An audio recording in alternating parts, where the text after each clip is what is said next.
watching my account West Bengal. Let me start session 2 of today's Day-5 STTP program.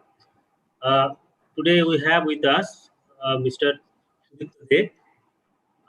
He was a regulator, and let me introduce him with you.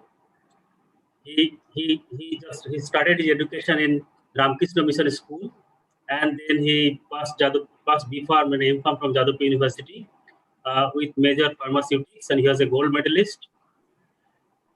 He has about 5 years experience in manufacturing of tablet and albuterol and LVP in Bengal immunity, experience in project commissioning of LVP bulk drugs as well as product training.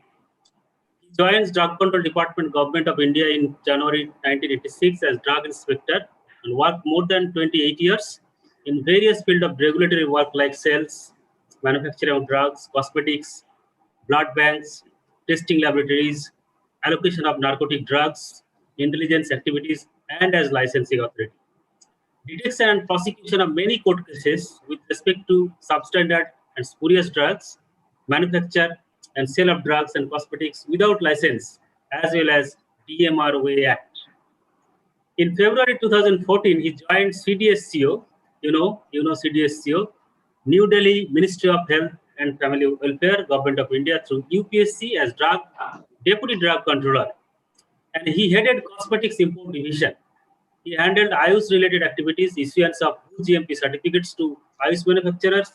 He worked in the enforcement activities, NSQ drug screening for prosecution, complaint investigation, coordination with SLAs, zonal offices of CDSCO, connection and collection of data for parliament questions. He attended numerous training and workshops throughout his service. He imparted training to foreign regulatory personnel of China, Nepal, Maldives, North Korea on GMP matters in WHO platform, regulatory officials, academic institutions, NIPAR, CBI Academy, etc. He is a WHO recognized facilitator in GMP for vaccine, conducted NRA assessment of Bangladesh in 2004. He trained QA and regulatory official of China in 2004, first regulatory official to impart training to GMP to another country official. Dr. Day, recognized as GMP expert in Southeast Asia by World Health Organization. He acted as a focal point for India with WHO Global Surveillance and Monitoring System GSM for substandard and falsified medical products. Organized WHO-sponsored training program for foreign nationals from Nepal, Maldives, and North Korea while working in Government of Delhi. He trained drug regulatory officer in capacity building project NIPAR, CDSCO Drug Control Department, Delhi, CBI Academy, Ministry of IUS, etc. Mr. Day represented CDSCO in WHO workshop on SSFFC medical products in Jakarta. He presented CDSCO in WHO Asian Conference on OTC medical product in Bangkok, represented CDSCO discussion and HVAC validation system and other GMP-related product in WHO Geneva. His last assignment was after superannuation, he worked with Indian Pharmacopoeia Commission as technical advisor since January 2018 to April 2019. Now, currently, he is engaged with the consultancy service for technical audit and issuance of GMP, COPPS, IUS marks for IUS drugs manufacturing unit. So, Mr. Day has huge experience in as a regulator. So, I would request Mr. Day, Sudipto Day, to start your presentation. Before starting the presentation, I would like to request our director, sir, to say something about him. Sir, please. Thank you, Hossein. Dr. Sudipto Day, আমার এই যাদবপুরের খুব প্রিয় junior. ব্যক্তিগত জীবনে এবং পরবর্তীকালে কর্মজীবনে প্রচুর অ্যাডমিনিস্ট্রেটিভ এক্সপিরিয়েন্স এবং শুধু ভারতবর্ষের ক্ষেত্রে নয়, সারা পৃথিবীতে ওনার ব্রড স্পেকট্রাম এক্সপিরিয়েন্স এবং রেগুলেটরি অ্যাফেয়ার্স সম্বন্ধে ওনার ধারণা আমাদের সঙ্গে শেয়ার করবেন। আমরা উনি যে এসেছেন তার জন্য অসম্ভব আনন্দিত এবং স্বাভাবিকভাবেই আমরা আশা করছি ওনার কাছ থেকে অনেক কিছু জানতে পারবো যেগুলো আমাদের জানার বাইরে। ওনার এই বিশাল অভিজ্ঞতা উনি আমাদের লার্নেড ফ্যাকাল্টি মেম্বারসদের সঙ্গে শেয়ার করবেন, ইন্টারঅ্যাক্ট করবেন। আমাদের কোনো যদি পোস্ট গ্রাজুয়েট স্টুডেন্ট থাকে তাদেরও যদি কোনো প্রশ্ন থাকে, কারণ তোমরাও আগামী দিনে কর্মজীবনে প্রবেশ করবে, এই ধরনের প্রচুর অভিজ্ঞতা সম্পন্ন মানুষ যে আমাদের সময় দিয়েছেন তার জন্য school of food pharmaceutical and medical science and টেকনোলজির পক্ষ থেকে আমি ডক্টর সুদীপ্ত দেকে অত্যন্ত শুভেচ্ছা, শুভকামনা এবং ওনার অভিজ্ঞতার মাধ্যমে আমরা ঋদ্ধ হব এই আশা নিয়ে আমি ডক্টর মাসুমকে বলছি যে ডক্টর সুদীপ্ত দের কে বলতে বলুন, যার থেকে আমরা অনেক কিছু জানবো। ধন্যবাদ সুদীপ্ত, তুমি সময় দেওয়ার জন্যে। এবং সবচেয়ে আনন্দ লাগছে যে অনেক দিন পর তোমার সঙ্গে ভার্চুয়ালি দেখা হলো। একসময় সারাদিন দেখা হতো, এখন ভার্চুয়ালি দেখা হলো অনেক দিন পর। ভালো থেকো, তুমি বলতে শুরু করো। ডক্টর হোসেন বললে। Sir, you can start your presentation, please.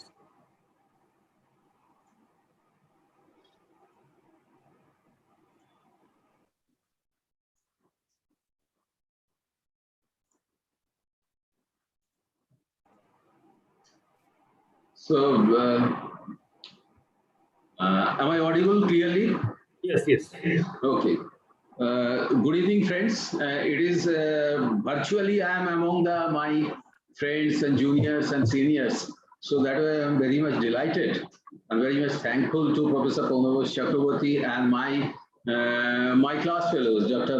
Jayanto Chattopadhyay and Dr. Taposh Paul, and also Professor Hussain, all these persons who are in the faculty of this organization. And also I welcome the students of postgraduates who are there, and also the faculty members who are registered. So at the outset, I can tell you that I think for a few days you have been hearing these presentations and lectures about the hardcore drug manufacturing issues, drug regulation, how to furnish the regulations for these documents as per the regulations for vaccine registration and many other things. In the earlier session, Dr. Bandyopadhyay was, I think, doing some telling in some how to manufacture this steroidal hormones. So, but my program is completely different and has a different. It has got a totally different aspect from whatever others are telling you. Those things are compliances and the core scientific doing issues. And what I am going to say is about the non-compliances in the pharmaceutical industry and selling and all these things as a whole. And I was asked to tell something about this spurious drugs and substandard drugs and about the present e-pharmacy issues. What are the pros and cons and what is the legal position there? Because a lot of people have been forced to go to the online pharmacy, and there are some online pharmacies who are offering the drugs and on the what principle and the what legal footing they have, and whether they are offering some good drugs or bad drugs. So that's an issue which I am going to discuss about the present scenario in India. Also, I'll discuss the global scenario, since this is primarily a matter my presentation is actually projected to those who are faculty members and also those who are postgraduate students. I think I need to make it in a broad based so that some global scenario, the scenario and the thinking of the WHO and what is globally going on, I would like to share with you so that you can go through all these documents if you want to. Because a regulator, if any of you become a regulator, you may have to go to this type of, and also there are a lot of forensic pharmacy and the legal things, which actually we all passed out. We didn't pay much heed to those definitions and all those things. But however, these are available in the Drug and Cosmetics Act, and the Act and rules. This type of books are there, and so those who I think we have all studied it, but not that much carefully. But it is a Bible for a regulator. So this type of guidance and documents and all these things. And we every day work on those type of things. And there are so many things there. So one has to know on who, and suppose if you drive a car, you need to know what is the driving law. So that way, for manufacturing, for testing, for research, for analysis, for selling, for storing, all these laws are there, and there are some, and the contraventions of the law, knowingly or unknowingly, may lead to legal complications and the legal cases. So anyway, so my topic is on the discussion of the spurious substandard drugs and the e-pharmacy, and my next is that I have divided my topic for the, it's a little bit large kind of presentation. But I'll try to do justice to the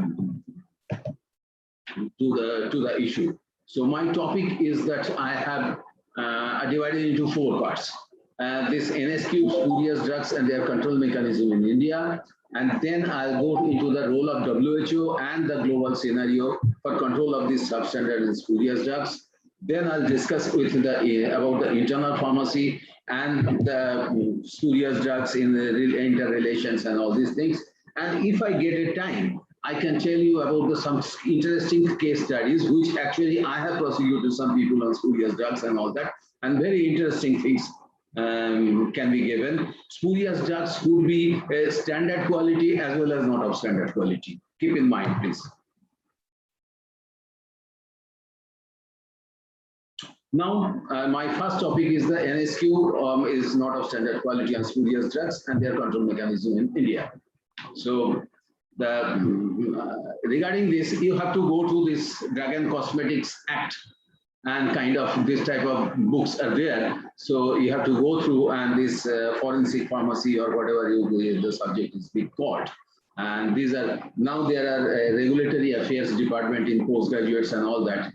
But they are more into the filing of documents in the regulatory, how it could be approved in the regulatory system of India and abroad in different countries. This is more being taught. But we are from the regulator point of view. So these are some of the, and how to apply those laws and guidelines for examining any applications and all those things. And also how to punish the culprits.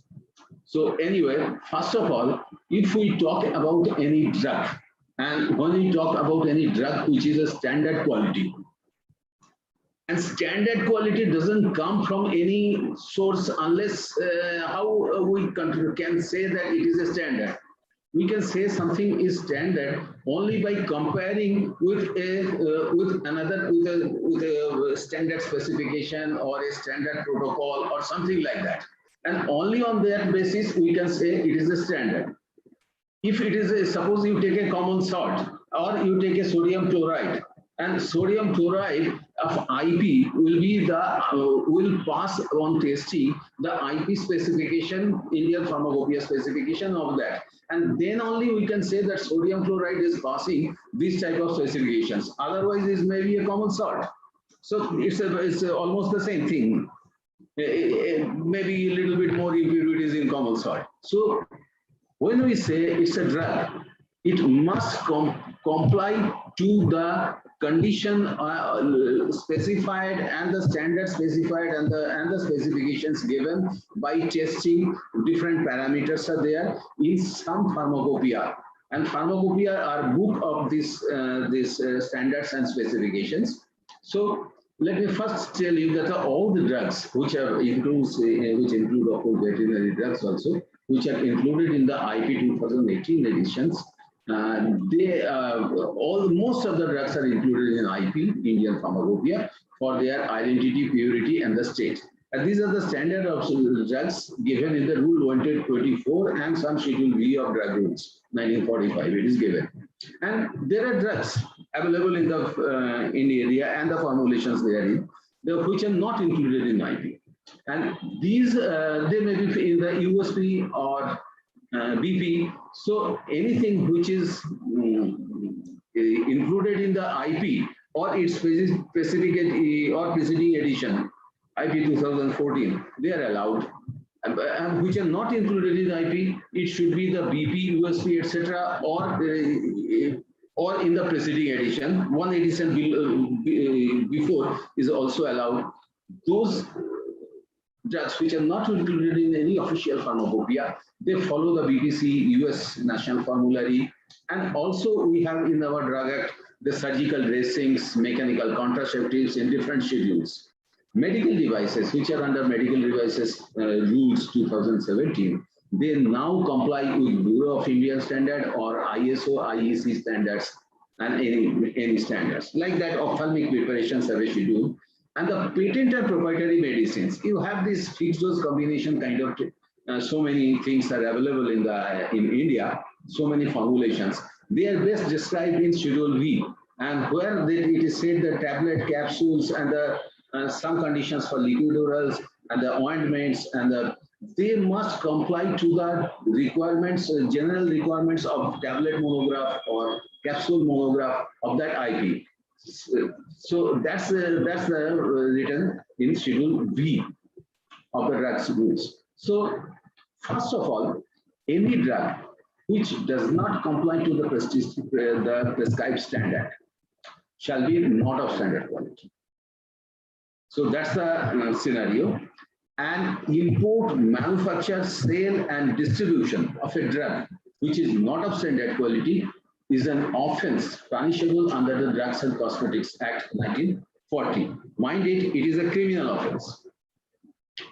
And also in this definition, I will go very short, I'll go quickly through these definitions, as these things are available in our Drug Act, Drugs and Cosmetics Act. Actually, there are definitions, and this comma, semicolon, and all these things of legal terms, we cannot change. Actually, we have read the definition of drugs and all that. So there we have this under section 17B, you have this type of definitions.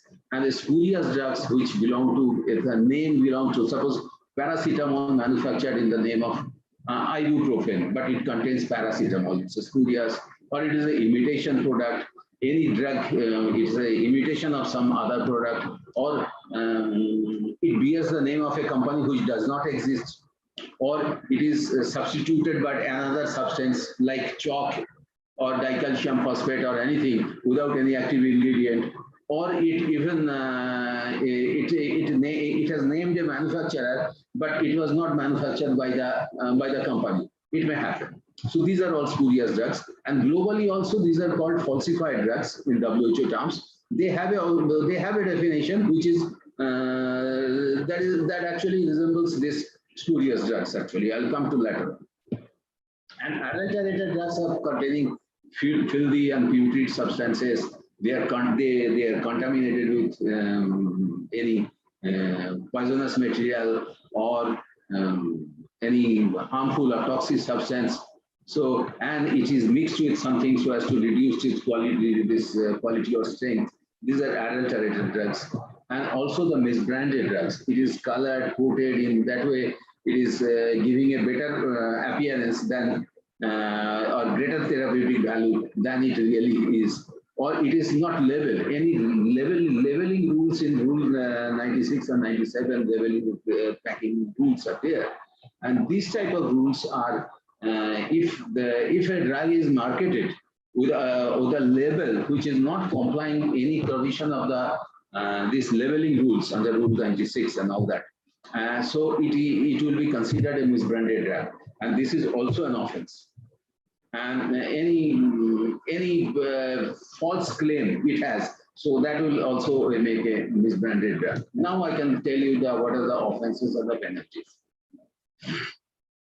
Any manufacturing for sale or distribution of any drug without requisite license is a punishable, which may go for 3 to 5 years and a lot of fine.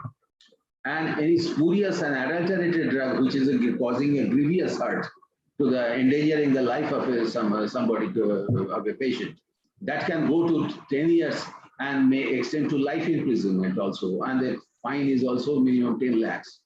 And spurious drugs, otherwise spurious drugs which are not causing grievous hurt, they are also punishable by the imprisonment of 7 years, and fine also 3 lakhs, and or the total 3 times the value of the drug confiscated. And not of standard quality drugs and under this or misbranded drugs and these type of things, manufacturing for sale or distribution, this may actually go for imprisonment for 1 to 2 years actually. So now let me tell you what is the problem with the poor quality medicines, either substandard, out of specification products and spurious products. What is it? You know, the patients do not know what is there. They are advised by the doctor, they purchase the medicine, or in the hospital they are administered the medicine. They have little chance of detecting whether anything is bad or wrong, anything. So they cannot know. But any contamination of the product arising out of the factory may cause the damage to health or even death. Suppose an injection should be sterile, but if it is not sterile, so it may cause a major problem. And also the wrong labels, like mix-up of labels from the factory or on the container or packages, they will result in the container getting the wrong medicine. So therefore it can have a disastrous effect on the patient. And also we know that less active ingredient or too much active ingredient, they will have ineffective treatment, or they can give adverse effect. And we know that antimicrobial resistance, actually, this insufficient content of antibiotic will be unable to cure infection. They will be unable to kill the bacteria, actually, and the bacteria will develop antimicrobial resistance. And so this is a major problem in India these days, from hospital-based infections and all that. And poor quality medicines, these are basically not only the health hazard, but it's worth some money. It's a productivity loss for the government, individual consumers having out-of-pocket expense, and the health expense, their income loss, all the things. It is not only health hazard, but it is a waste of money. This poor quality medicines. Now, what is the extent of the NSQ spurious drugs problem in India? This is a major question we are, as a regulator, have been facing since beginning, since our working. What is the extent of spurious? And there is a particular, in media and all those places, it is actually presumed that a lot of drugs are spurious. A lot of drugs are substandard, a lot of drugs are spurious. And I used to get a lot of complaints while working with the regulatory system that this fellow sells spurious drugs and that fellow sells spurious drugs, but they were not able to actually pinpoint the things. It is just an estimate, सुनी सुनाई बातें हैं, मतलब शोना কথা, কিন্তু জিজ্ঞেস করলে কেউ কিছু বলতে পারে না যে কোথায় দেখেছেন আপনি, কোথায় বলেছেন, বলুন আমি রেড করছি। The figures quoted in the media, we have been found that there is a good with a good circulation, this type of some media and some journalists, they print about 10%, 25% their spurious drugs, but these are unsubstantiated, they never found. And actually, in 2014, there was a report in the very good circulation, and it circulated parliament questions and all these things came on, and many inquiries came on that there is a WHO report who reported that about 35% of the fake drugs produced in the world are coming from India, exported from India. And the WHO, the media reported that there is a WHO report. Then actually we asked from CDSCO that what is the report, what is the basis, when did you make the survey? WHO said we have not made the survey. So these are all unsubstantiated things, and some people are maybe there are so many things people say and pass on and all that without bothering to verify the authenticity. And actually, let's go by the survey. In 2008-9, CDSCO did some survey on the nearly less than 25,000 samples.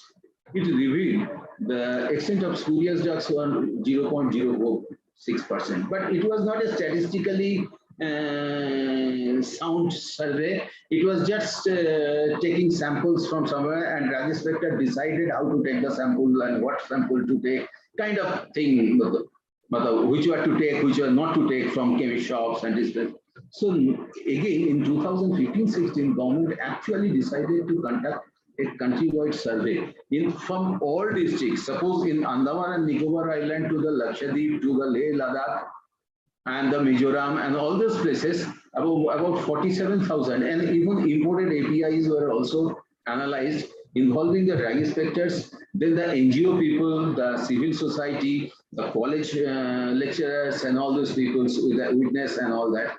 And it was actually observed that the not of standard quality drugs were found to be around 3%, and the spurious were only 0.0245%.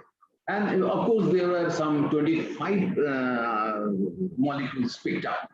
So I don't know when the government will take a survey of the mostly fixed dose combinations, because our market experience as a regulator says that a lot of fixed dose combinations we have seized, like, ibuprofen paracetamol combination, this type of fixed dose combination, or or paracetamol diclofenac combination. These are fast moving NSAIDs. This type of things also move with the spurious and all that. So any fast moving item may be made spurious. Now let's have this data of state and UT drug controller, because you have 36 states and UTs. For the last 5 years, these data have been collected by the CDSCO for many years. And these data actually are submitted to Rajya Sabha for their parliament questions and all that. These are very authenticated data collected throughout. I was actually involved in the collection of this type of data and making answers of parliament questions. So I have these data, but obviously since I am not in CDSCO, I do not have the latest data of 2019-20 or 2021. I do not have actually, but they may be having the data. But the trend is like that for the 2018-19 and below. If you go, that you will find that the substandard drugs, substandard drugs were below 5% of the samples taken, and the spurious drugs were 0.15%, 16%, 0.28%, like that. Very minuscule quantity. And how many samples are taken? Nearly 1 lakh samples, nearly 75 to 80,000 samples have been taken by the different state drug inspectors and analyzed by the government in the government laboratories. So this is the state data, and in a total you can say that about 1 lakh samples have been taken. Of course, this is very less capacity of all the laboratories together. State laboratories and the central laboratories have several laboratories they have. central government. So all the laboratories together, this is very minuscule, and government made a target to analyze at least 3 lakh samples in under 12 5-year plan earlier. So and made some fund allocation for that also. And CDSCO data, you have again this 3% and 5% and are maximum in some year, maybe the substandard, and the spurious are also very low. So this is the data regularly collected, collated, and updated. What are the samples taken by the drug inspectors throughout India on that basis? Now, there are regulatory challenges. You know, this health system, this regulatory system is actually health being a concurrent list of the health is determined actually administration of health, all facilities are done by the state government as well as the central government. So it is a both ways responsibility, and different state governments have different enforcement level about the drug quality and the drug manufacturing and sale infrastructure and all these things. So enforcement level difference is there. Some are very fairly good administration, some have, and some do not have much good administration, very less power is there, and they have less understanding of the law and non-uniformity of the interpretation and their implementation. So that's the thing. And manpower shortage and the infrastructure shortage is a major issue, because we all know that even there was a Dr. Mashelkar committee who said that every I think every 25 manufacturing units, one needs to have at least one drug inspector, or maybe 100 sale units, one needs to have a drug inspector. So in Delhi, under the Indian territory of Delhi, it has about 20,000 chemists and wholesalers. So how many drug inspectors you need, you can think of it. But it has very less. And so is the case with either West Bengal and many other states. Of course, they are actually appointing, some of them have appointed, UP has appointed a lot. This Maharashtra has appointed, and this Karnataka, I think, has appointed a lot of drug inspectors these days. So and CDSCO has also appointed a lot of drug inspectors. But still, and also the laboratory structure, laboratory setup, laboratory capacity of testing under government analysts, those laboratory bench chemists and all that, there is very slow growth of equipment, of appointment of the bench chemists, as well as the utilization of the new analytical techniques and the new analytical machineries, HPLCs and all these things.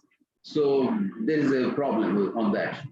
And also, we have seen there is a varying competence level of the regulatory officials among the state. And there is a coordination issue on the state drug controller authorities in between them for the administration.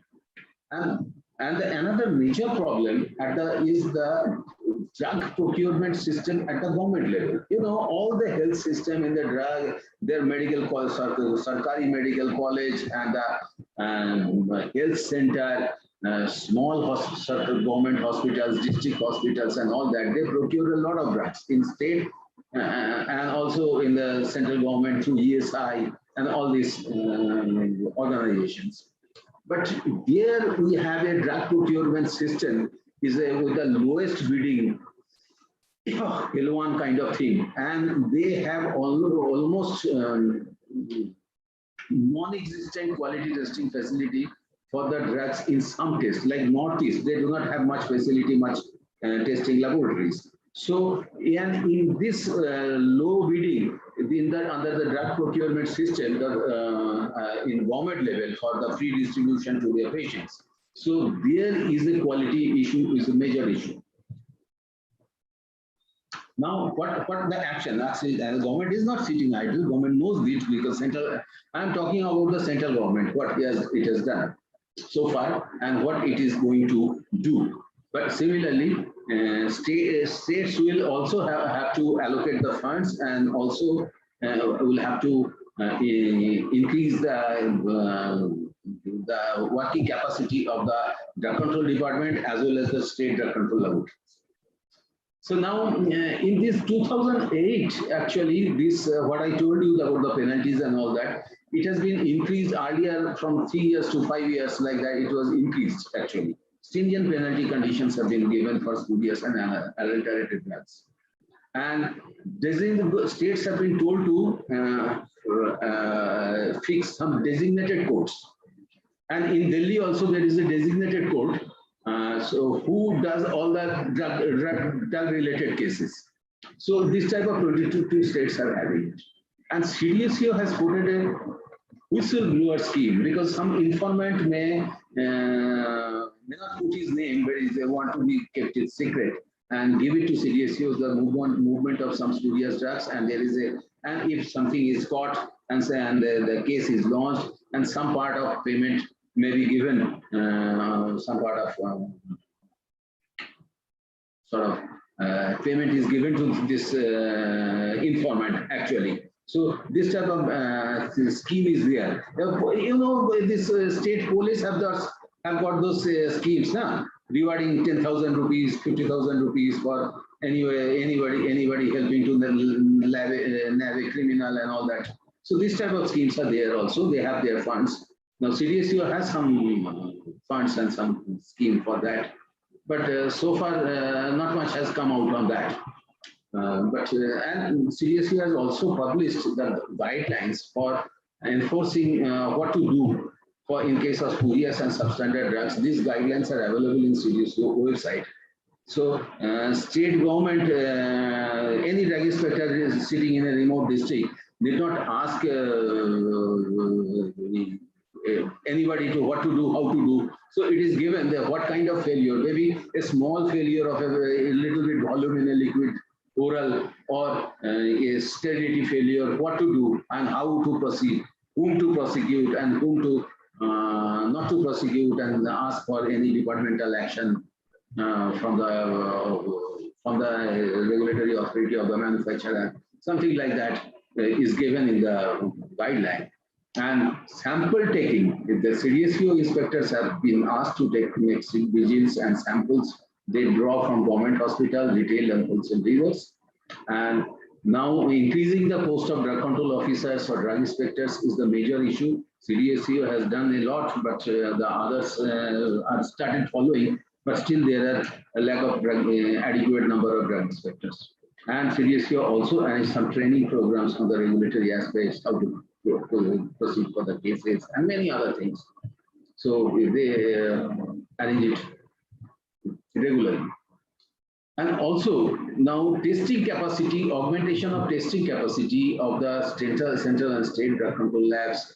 And then we have this mobile rapid detection, mobile laboratory with some little bit of wet chemistry and little bit of some quick TLC kind of instruments and scanning of packages. All things are being developed, which can be deployed in the border areas or in the ports, seaports and airports and all these places where one can do these non-invasive techniques one can check. But these are highly costly kind of devices which can be used. But mobile labs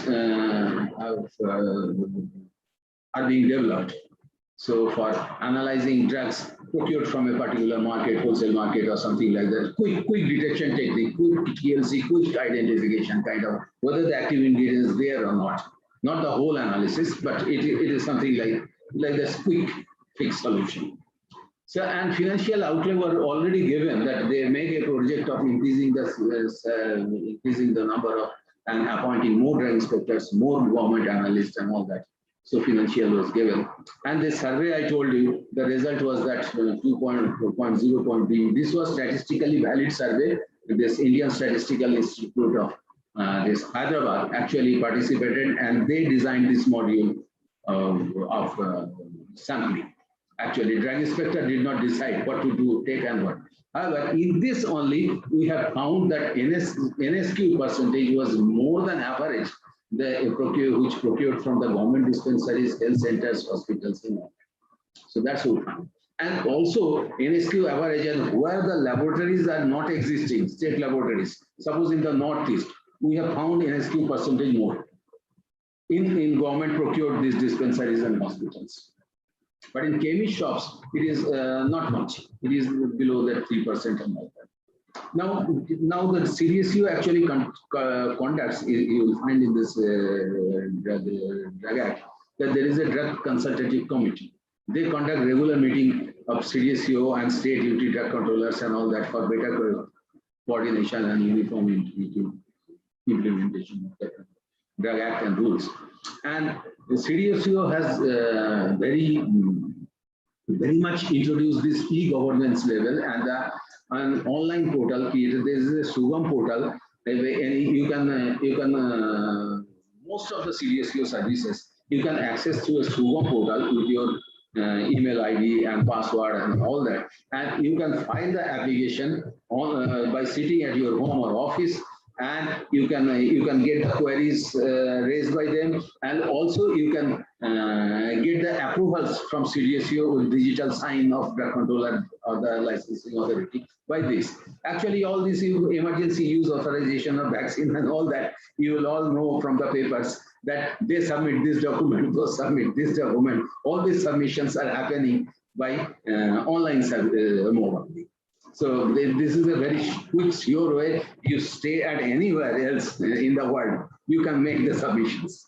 So that's that way. And certain state governments are also doing. In Delhi government also, the wholesale retail business is actually anybody wants to open a chemist shop or a wholesale shop, they apply online and get things are done like procedure on that line.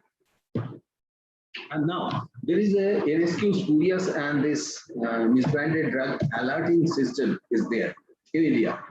So if you go through this type of websites, in CDSU website, you can find out drug alert monthly, on a monthly basis, maybe 30, 40, 20 drugs with a particular name, batch number, manufacturer, in which it failed, all these things. These are given in the public interest. Anybody can go through and see for himself that what are the drugs which have been found to be not of standard quality. Maybe at this time, you will find what are the drugs that failed in June. All the details you will find, drugs as well as medical devices, you will find. And this is going on from many years. And also, you have an XLN network. So this website I have given. So there are 18 states who upload their data of NSQ Spookiest drugs, like the Maharashtra, Gujarat, and AP, and all these places. So all these states, they actually upload this data. It is something like that. If you can go there and you'll find that what are the drugs there, and what is the pay, and what is the batch number, and all that, the company's name, and all that. So everything you'll find by there is a list going on like that from this period to that period. So you'll find that in that. And now controlling spurious drugs. Now I'm coming to the particularly the spurious drugs, not the NSQ ones, not of standard. This is the spurious drugs. Now there is a huge issue of whether to put barcoding for all drugs or medicines marketed in India or domestic sale. Now this, for exports outside India, all the exporters for their drugs, primary and secondary packaging, they put some barcoding. And with that barcode and with your barcode scanner, one can verify the authenticity of this. And this is already going on for many years for the exported drugs. Now, what in 2010, this proposal was made in 2017 by Department of Pharmaceutical, that primary packaging for public procurement, this procurement for the government hospitals and all that, they should have this barcode or QR code, quick response code, and all these things. But implementation was deferred. The manufacturers were not inclined because it will increase the cost, and also the production cost may reduce their productivity, and all these issues are there. And it was deferred up to April 2020, but further deferred under COVID situation. It was everything changed, and so it has not been touched upon by them. So far. But and in 2018, actually, CDSU had proposed that we can enable the consumer to check the product authenticity through a track and trace system. You have a sort of 14-digit unique number on the strip and bottle label, this number. And with a mobile number, anybody can catch that number, and with a sort of SMS can be sent to who's the manufacturer number and contact number and all that can be there. So he can send the SMS to the manufacturer, and then he can know that it is authenticated by them or not in quick time. So it was proposed that the top 30 manufacturers may be asked to do so, but it was not actually come through yet. And 2019, and there was a notification published, draft notification published by the CDSU to have a QR code for the API. All the API either imported or manufactured in India to facilitate this track and trace system.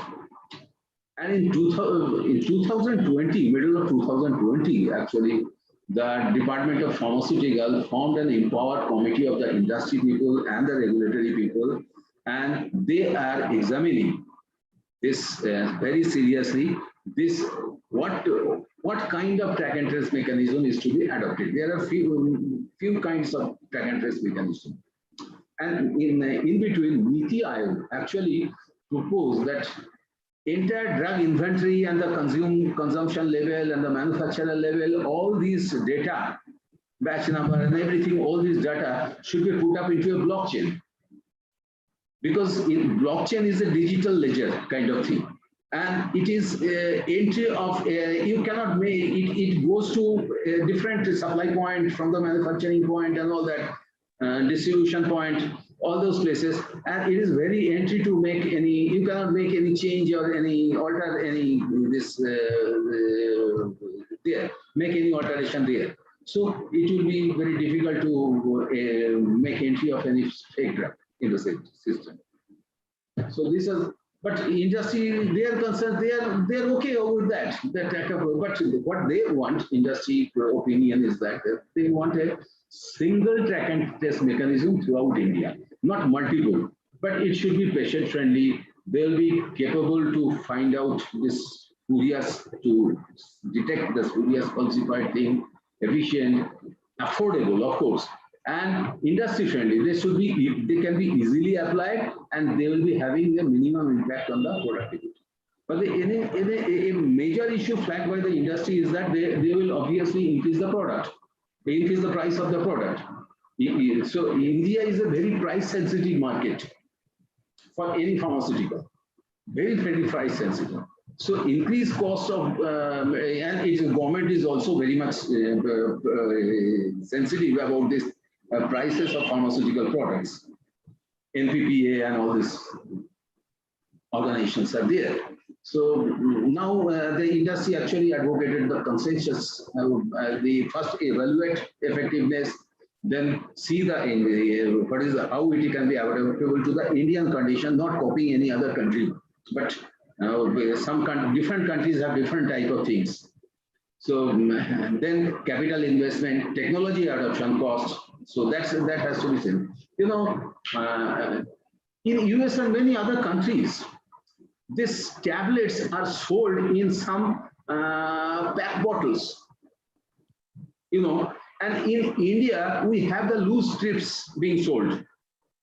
So, and putting a QR code on the loose aluminum strips or the blister strips is a very big challenge, actually. On bottle, plastic bottle and all that security pack and all that, all those bottles. So you can put those things.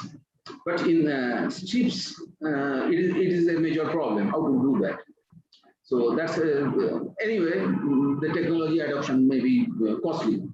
And they also say that let us study, make a study to evaluate various authentication technologies like that before selecting one. So these things are going on. These are under very active consideration by the government.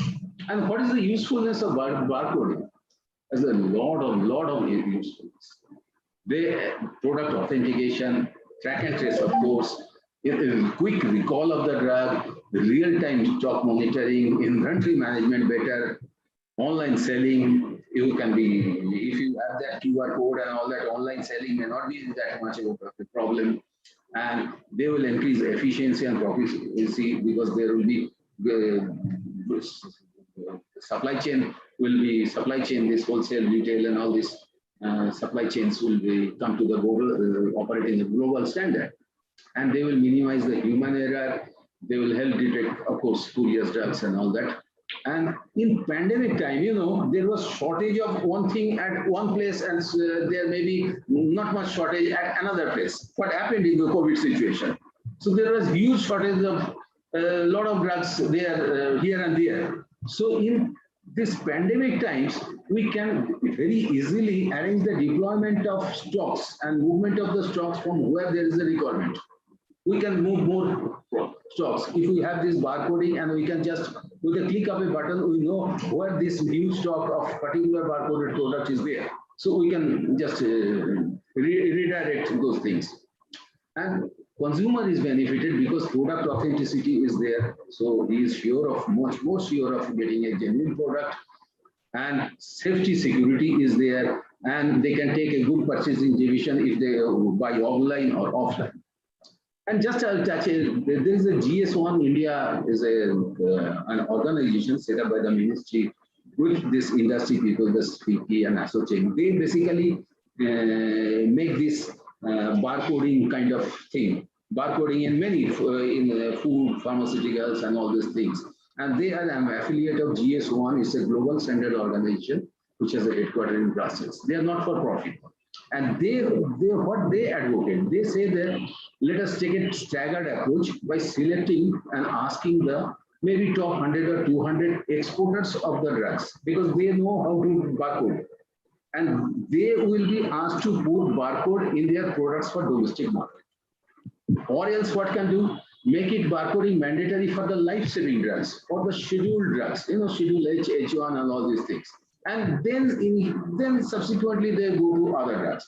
So this way, the more life-saving drugs could come under the barcode. So this type of things are there. Now these are the technologies. You have this this type of things you get actually for making your payment, and all that goes to in this online payment system with mobile app and all that, you know it. And there are this checking of these digit numbers and all those things.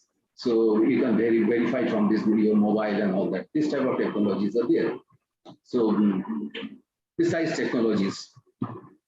Now I'll just attach a sort of for the consumer, because we all are consumer of medicines.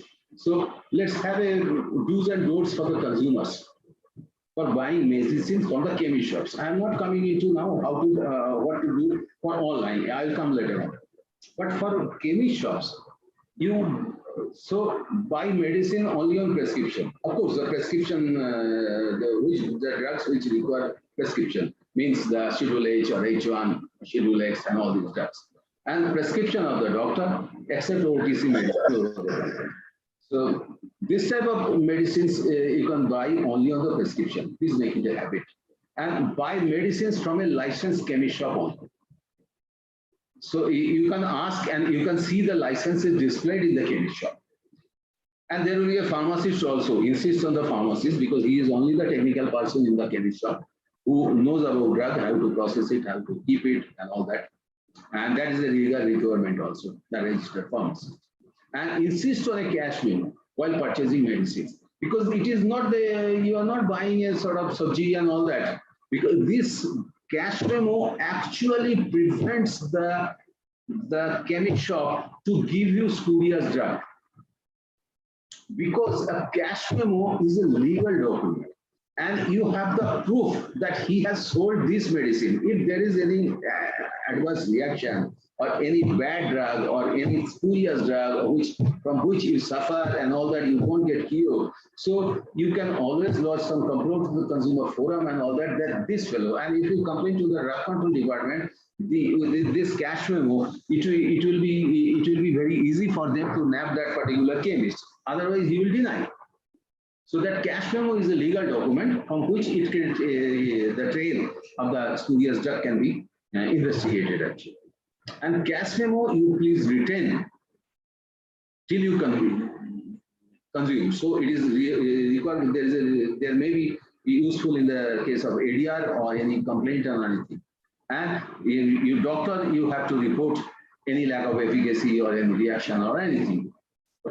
And there are some don'ts. Do not pay more than the MRP which is given. Do not purchase or consume if it has crossed the expiry date. And do not get lured by the discount. Discounted drugs in the chemist shops and all that, they could be stolen or they could be doubtful quality. So this can happen.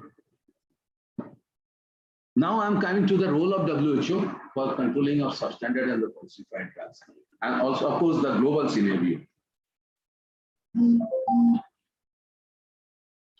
for these drugs. You know, first of all, if I say that WHO, but what is WHO? In a simple way, WHO is many things, but it is a United Nations specialized agency for health. But all the healthcare and everything, they are established in 1948 actually, and they try to improve the health, overall health of the people, and objective the highest possible level of health of all people of the world. And what is health? Then health, is it merely an absence of disease? No. It is not merely an absence of disease. It is a state of complete physical, mental, and social well-being. This is the WHO's constitution. Health is defined like that.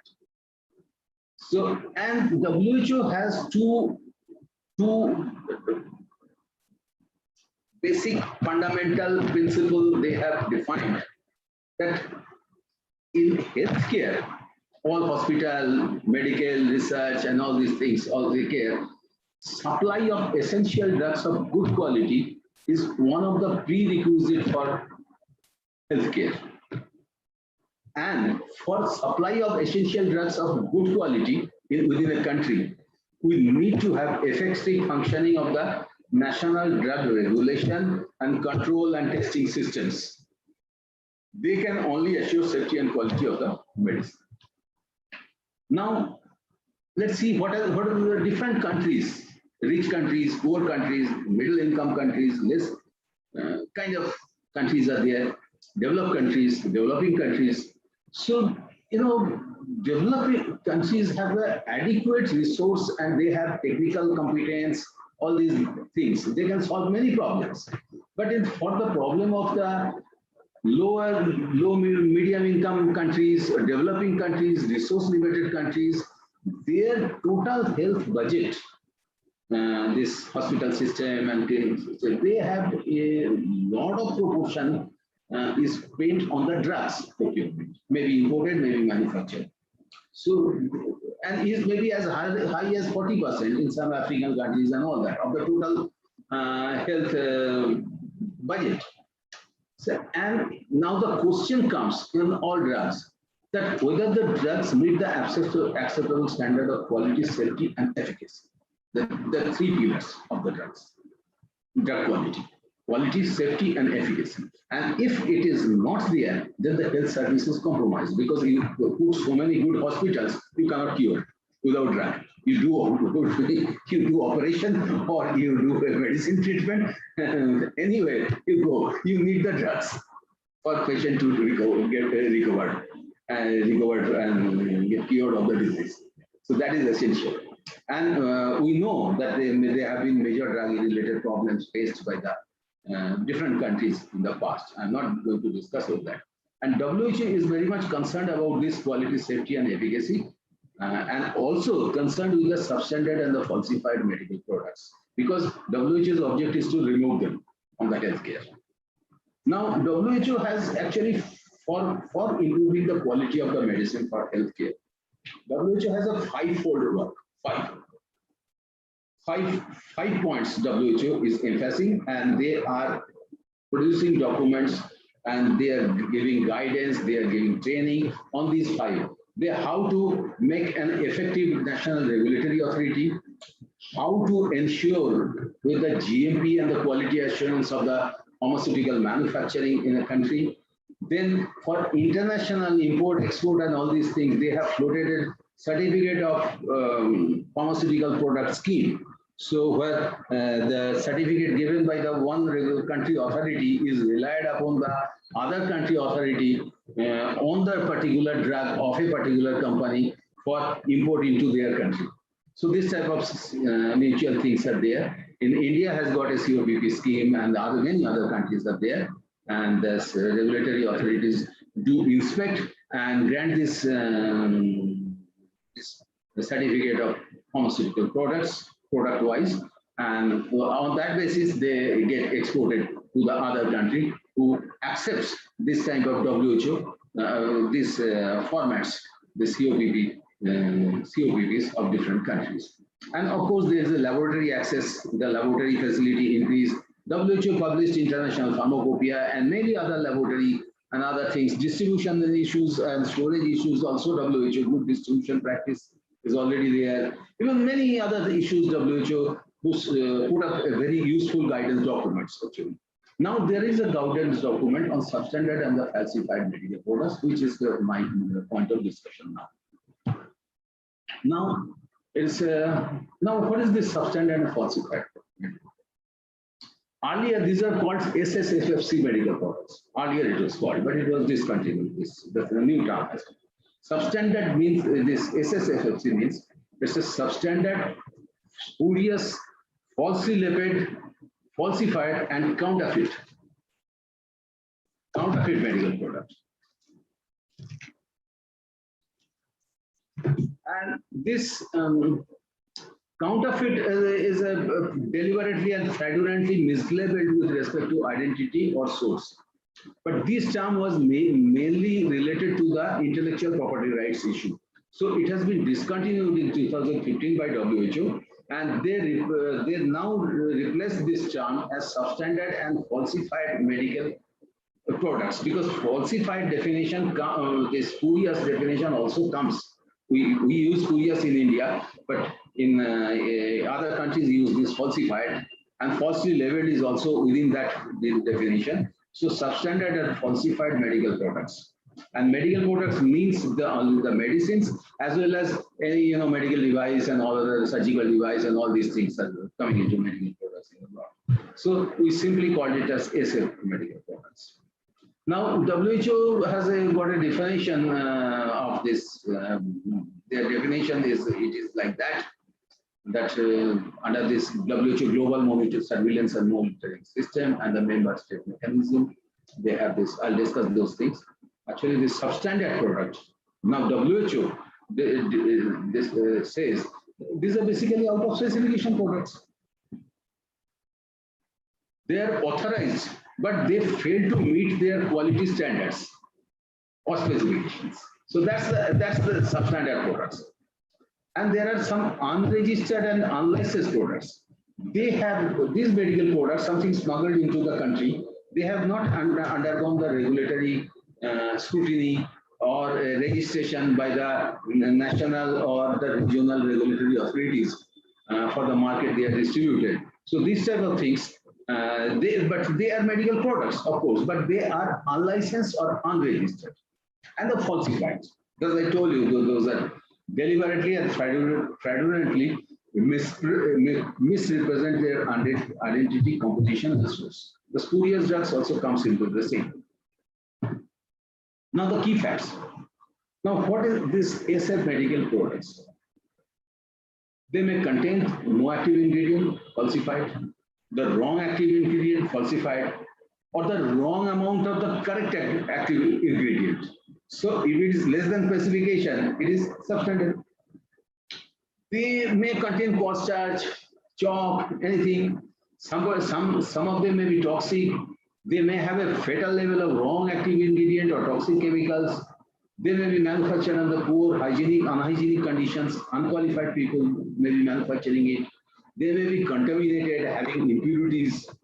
But they are their packaging appear identical to the genuine product, and which is common person cannot distinguish, and they may not cause also any reaction. I have seen perfectly spurious drugs which are not manufactured by the company whose name is given, but totally substandard quality drug. If you say, if of a particular brand name, suppose a very popular brand name is a Crocin for a paracetamol. So if somebody manufactures a paracetamol type tablet 500 milligram and complying with all the IP parameters, but he labels and all these strips and all that as Crocin, then if you take a product, you will get the remission. If you test it, you will get that it passes the specification of paracetamol tablets IP, but it is not manufactured by the GSK or whatever company it is. So that way, this type of product may also be spurious, but they often it happens that they fail to properly treat the condition or disease, and they can have serious health consequences, even death. You know, what is the harmful effect? The failure to treat disease is the ultimately the patient is not cured and he is getting this. Suppose insufficient antibiotic, you are taking insufficient antibiotic and you are getting not getting cured, so your infection goes more, and so somebody may die even with that. So this type of things are there. Uncontrollable diabetes or uncontrollable BP may lead to heart attack, and all those things are there. And this actually will this type of products, they will the common man will lose the confidence in the medicine or the healthcare provider, doctors and all, and also in the total health system.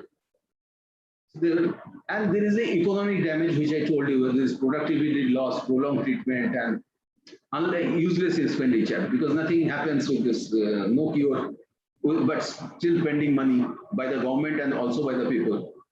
So globally, it has been found that the anti-malarials have been mostly found the substandard and falsified. And these antibiotics ultimately lead to the antimicrobial resistance and even falsified vaccines. So they totally undermine the vaccination programs of the government.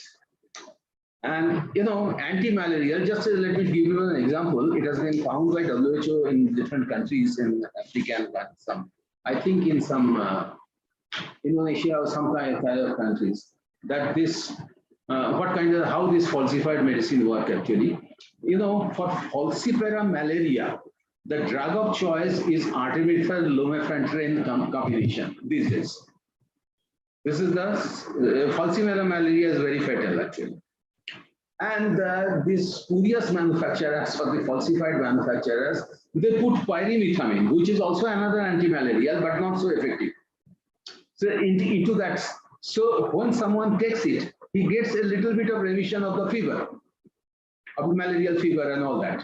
So that way, they sell the product and propagate those products and supply it to different countries. It has been found.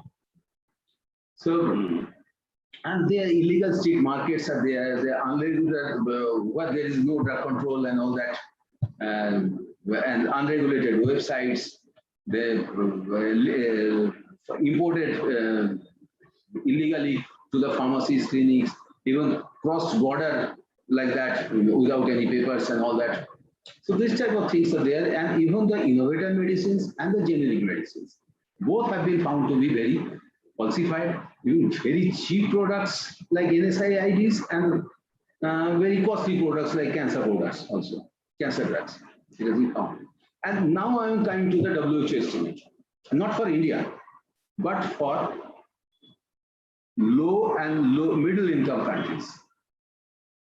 WHO says that 1 in 10 medical products, means drugs and surgical and medical devices. So it is a 10% kind of thing is considered to be substandard or falsified. This is an estimate by WHO, not actual survey country based. Now, global impact. It's a global issue, basically, this substandard and falsified product.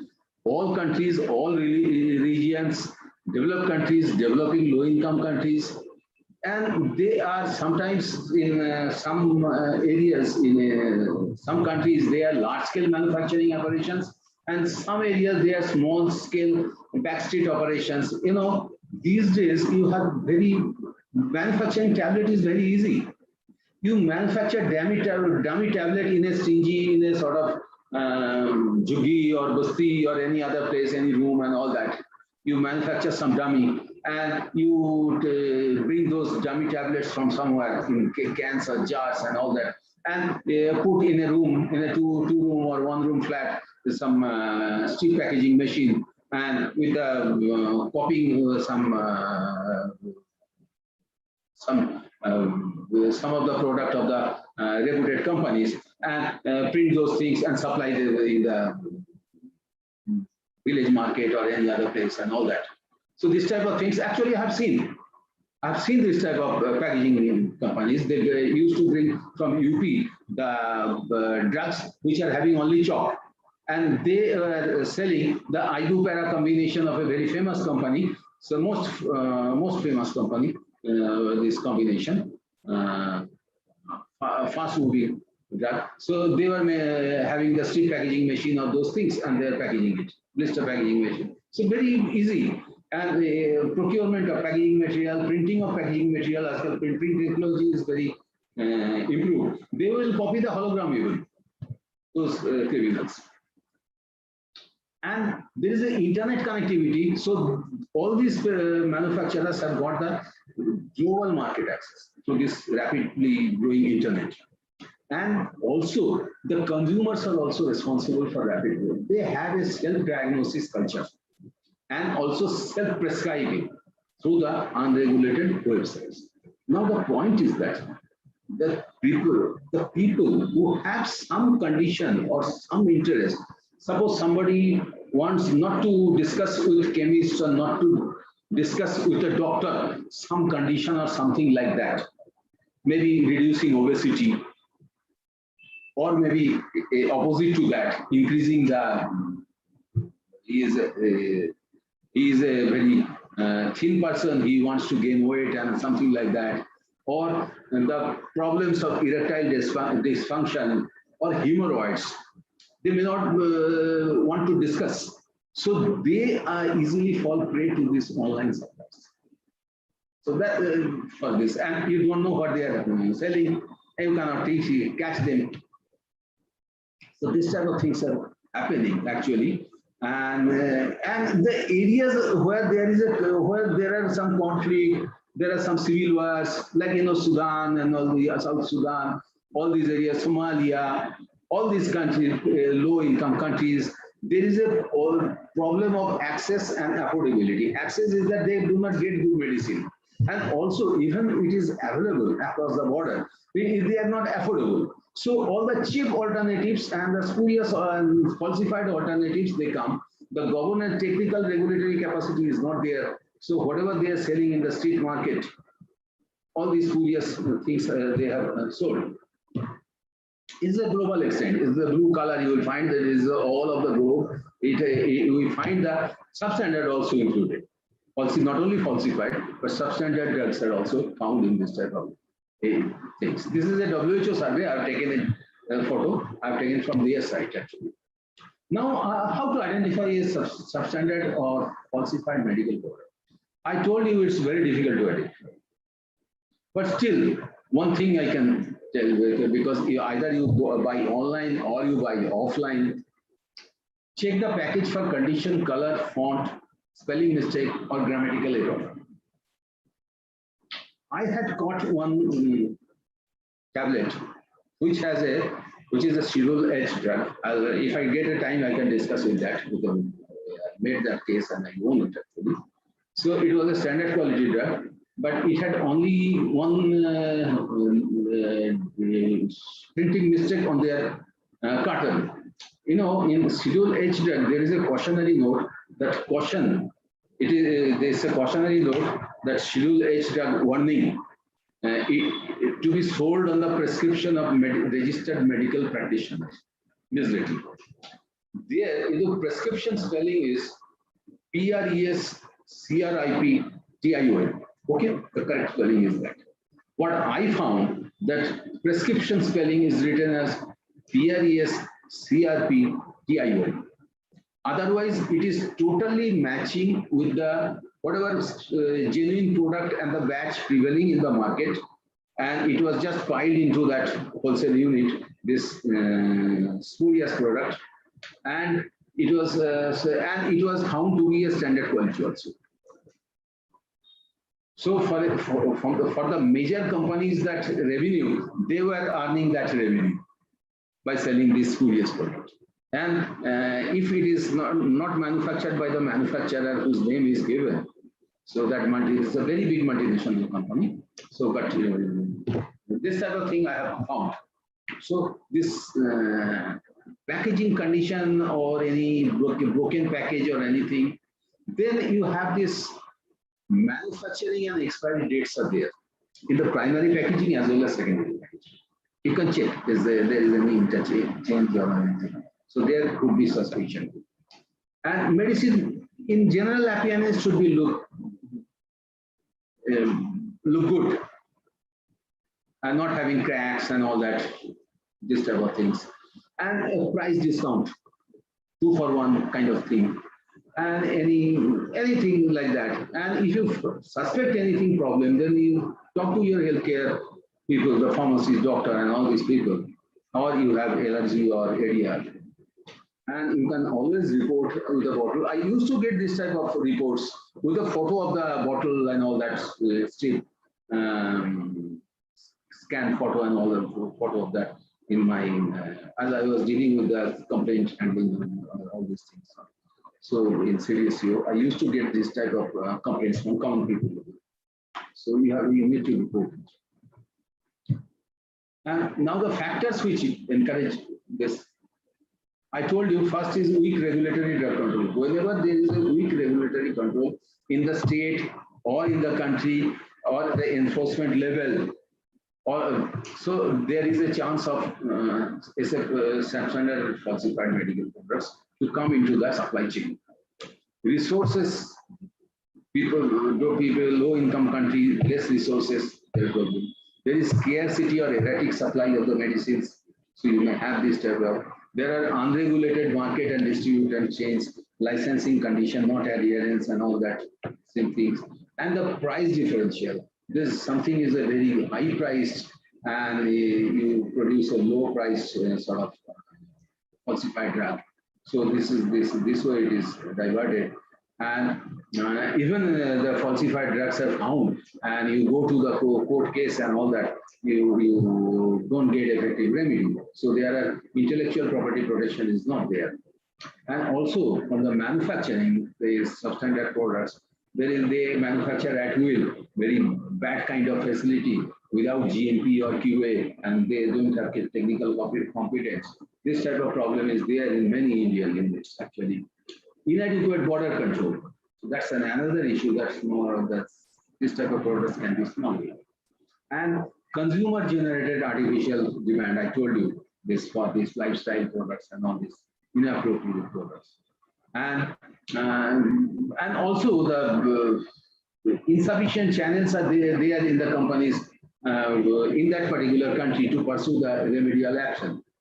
There is nobody सुनने वाला मतलब कोई शोना नहीं যে কে পুলিশে complain করলে তারা কিছু করবে না এরকম ধরনের ব্যাপার আছে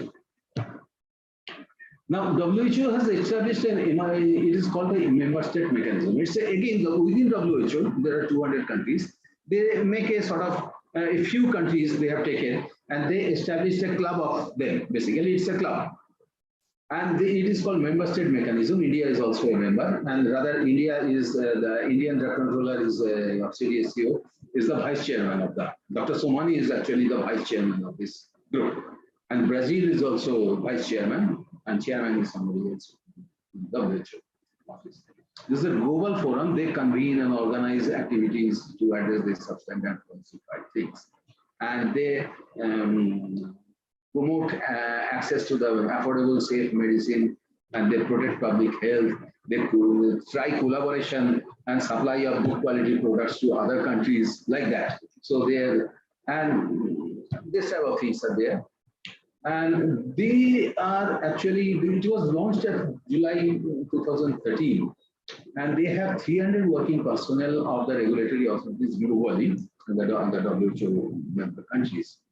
And they train also the people of that. And there are 1,000 substandard falsified products they have reported so far. And latest, in February, they have found a falsified COVID vaccine. It was identified in Mexico. It was it was claimed to be Pfizer BioNTech product. And they have trained focal. I have been trained for focal point. They are called the people from the country regulatory authority are selected to act as a focal point to get quick information and also to report any information. So I acted as a focal point during my tenure with CDSU. So they can do a fast response to the emergencies and issue of alerts and the most. And this through this GSM, they offer the assistance, link the cases, and the concoction of food points, help analysis of evidence, risk, and all that. They do the post-marketing, help doing the post-marketing surveillance. One example I can give you, if you permit me, I don't know much time, so please let me know if I have time and all that, time constraint and all that. One example I give you, this GSM started with that. A few years ago, maybe 7-8 years ago, some people in Lahore and Rawalpindi of Pakistan, they died by drinking dextromethorphan syrup, which is a cough syrup, antitussive syrup. They died, they were actually getting intoxicated by those things because dextromethorphan is antitussive in very low dose, but it is in high dose, it is hallucinogenic. So for getting this hallucination, they were actually doing it. And they just, by taking it with the poisonous effect of that dextromethorphan, that's what was thought to be dextromethorphan. So they died. More than 50 people died actually by taking it. And it was found, WHO team came and its research, analysis and everything was done. It was found to be containing in a heavy amount levomethorphan. These enantiomeric forms have not been isolated in the API actually. They were mixed both because they are almost same, these enantiomers, polymorphic forms are very much same. And so this levomethorphan is a very, very potential narcotic drug. It is not allowed anywhere. It is more than, I think, 4 times than morphine. It has this intoxicating ability. And this levomethorphan caused this death. Now, what happened is that this levomethorphan actually came from China and it was routed through India. And the Pakistan-based company actually manufactured this liquid oral. And what happened simultaneously in the next year, what has been found in the far away South African Paraguay, some children got sick by taking this levomethorphan syrup, but they took in a very small dose, 1 or 2 spoons and all that. So they got sick and they were hospitalized. Immediately WHO connected these people, they connected these 2 things and said that this company, that this raw material, and it was found to be sourced from the same Chinese manufacturer. And they actually stopped the further use and further spread of this, and this raw material was actually stopped, and then those children survived actually. So this was the way the GSM actually this worked actually. So this is just an example. And so for the tackle is substandard and falsified products, WHO has first is the prevent, detect, and respond. So how to prevent, strengthen regulatory capacity, supply chain integrity you have to ensure, and increase awareness and the reporting of anything, reaction or anything. And then detection is the risk-based market surveillance, taking of samples, to the laboratory testing, track, trace, and authenticate all the drugs. So this is the other. And response is the issue rapid alert and recalled, and then you regulatory and enforcement action on the culprits and all that. Then on evidence base, you change your policy, make much investment for that, to prevent any such recurrence of this type of things. Now, medical product rapid alerts, these are websites you can find out from this WHO sites and all that. So you can go to the WHO site and you can find out these things. And they are, but they validate first that this is a subsequent and it is continuing circulation in globally actually, and then only if it is a localized, then they don't circulate it. If it has gone to globally, then they do it. And normally they act when the healthcare professionals, doctors, and all these people have not been informed.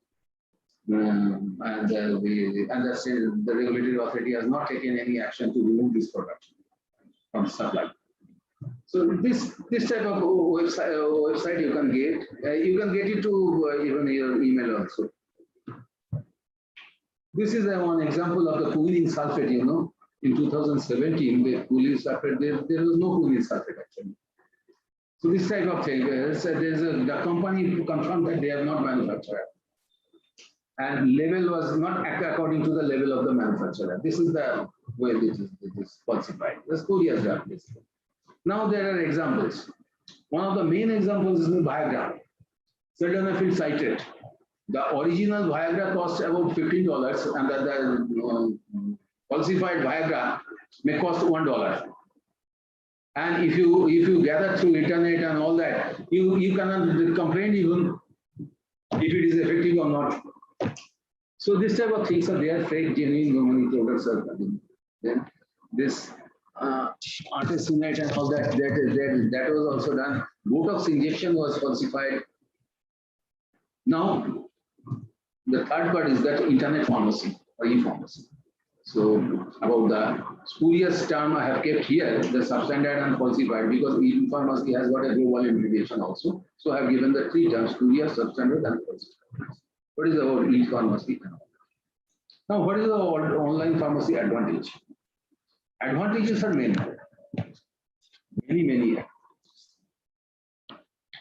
Convenient. Disabled people having restricted movement cannot go to the market. A market very far. So they can order. It is private, confidential. You have hemorrhoid, STDs, erectile dysfunction. So you don't want to discuss with chemist and all that. So you order it. Range of choice. They can offer a large variety of shops than your neighborhood chemist shop. They are hassle-free. Traveling time, buying time, maybe regular movement and all that. They save that time. And cost may be also, they may be also offering good cost because they are directly procuring from many manufacturers and there will be less middlemen. So there will be drug may be cheaper and they get some discount. And these online sellers are legalized in many countries. And apart from properly authorized pharmacies with a prescription, but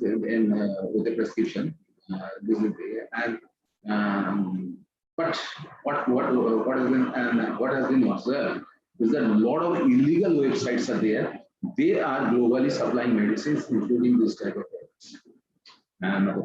And they appear that it is a very professional website, but the back office or the store may be very bad kind of thing. And there are Interpol, regulatory authorities, customs, other law bodies, they take action. Now, your perception, in the general public perception may be that an online pharmacy has the back office of this manufacturing unit like this.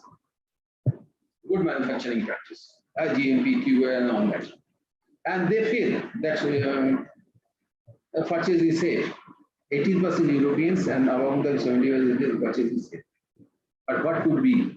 This is the USA manufacturing. This is below is the Ireland. So these pictures I have not generated on my own. These are available in WHO websites and all that. So this type of pharmacies actually supply them online through a very good looking website. Now, what are the risks? They conceal, maybe online pharmacies are concealing their physical address. So you have a chance of getting illegal, unregistered or falsified or substandard drugs. And in social media platform, web applications, many unregulated or deep web, I'm coming into it, they can be the direct conduits of this type of medical products. And they have these websites have a chance of misusing your personal data. They may be asking for personal details. There could be spam mails coming through when you are going to the software, there will be hidden software and all that. They will compromise your may compromise your computer and privacy. We know this type of things may happen. But whether there is no guarantee the product supplied is original, what you actually ordered.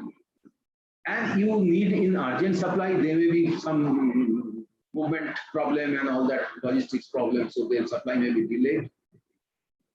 You don't know where the product was manufactured and how it was stored at warehouses and all that.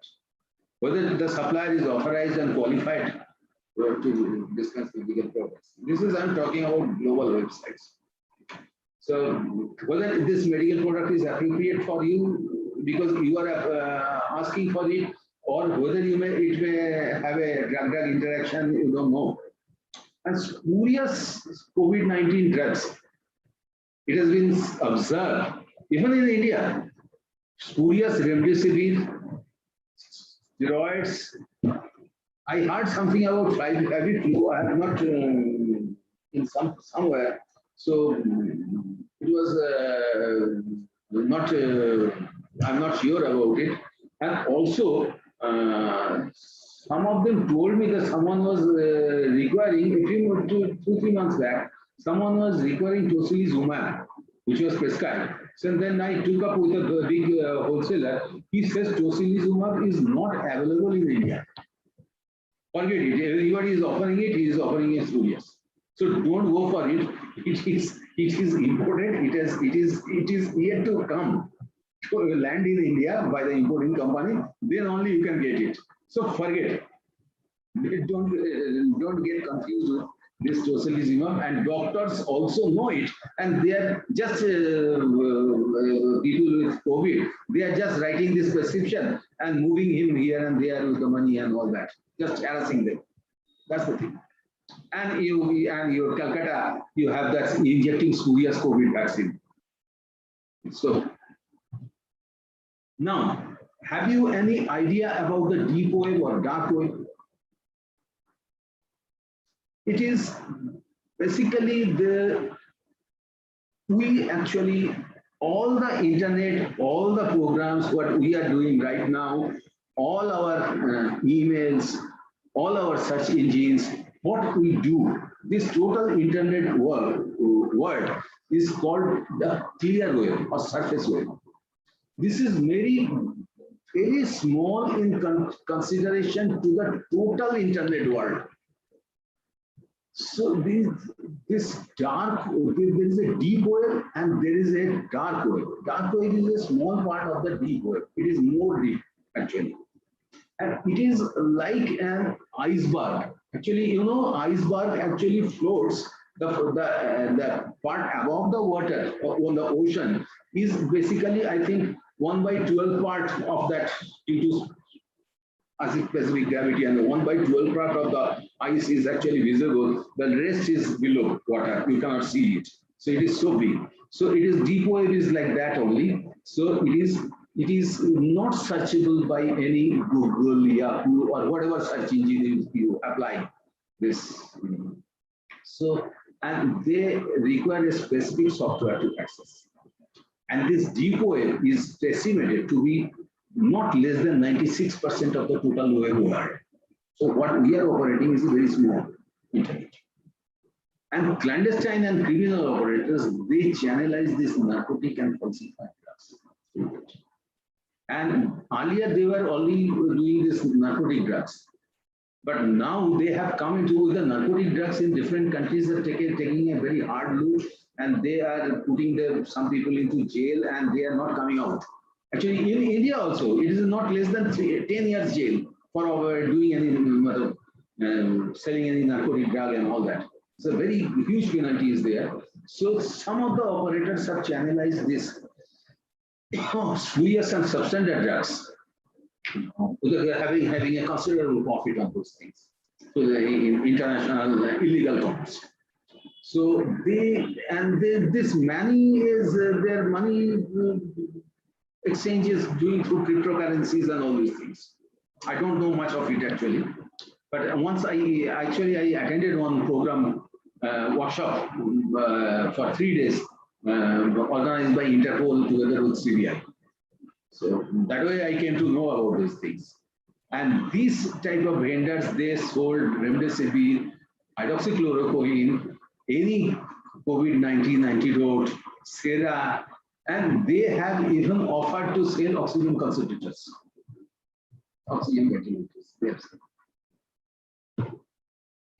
Now, Operation Pangea. This is actually operated by Interpol. This Operation Pangea, they have started in 12 years, 2018. This is international effort to disrupt the online sale of counterfeit and spurious drugs and elicit any health products which may be a threat to the public. So they are vital, and they also raise the public awareness. Any buying medicine about the risk of buying medicine from the unregulated website. And India is participated through CBI is the nodal body for Interpol. And now nowadays these 2 years, this pandemic situation is very much exploited by these criminals. And they cash in huge demand for the drugs. There is for the treatment of COVID, personal protection drugs, hygiene products, and there are new customers. So many new customers being forced to go online because they are under lockdown. They cannot come out in different countries. So Operation Pangea is actually conducted once a year in one chosen week, and globally organized by Interpol with police, customs, and all these people, regulatory authorities also. And they check and close suspicious website, seize medical products, substandard, and all that. And this, their outcome, there are so many, more than 1 lakh web links websites removed. In May 21, they did this exercise actually for the week in different countries. And they had 277 suspects arrested, pharmaceutical over 23 million seized, COVID-19 test kits constituted a major part of the medical devices, falsified, fake, and unauthorized COVID-19. More than half of the medical devices seized. And in UK also, 3 million fake medicines, 13 million drug devices seized. There are advertising links, websites shut down. Italy, fake surgical mask and the fake surgical mask manufacturing company with industrial machines they were doing.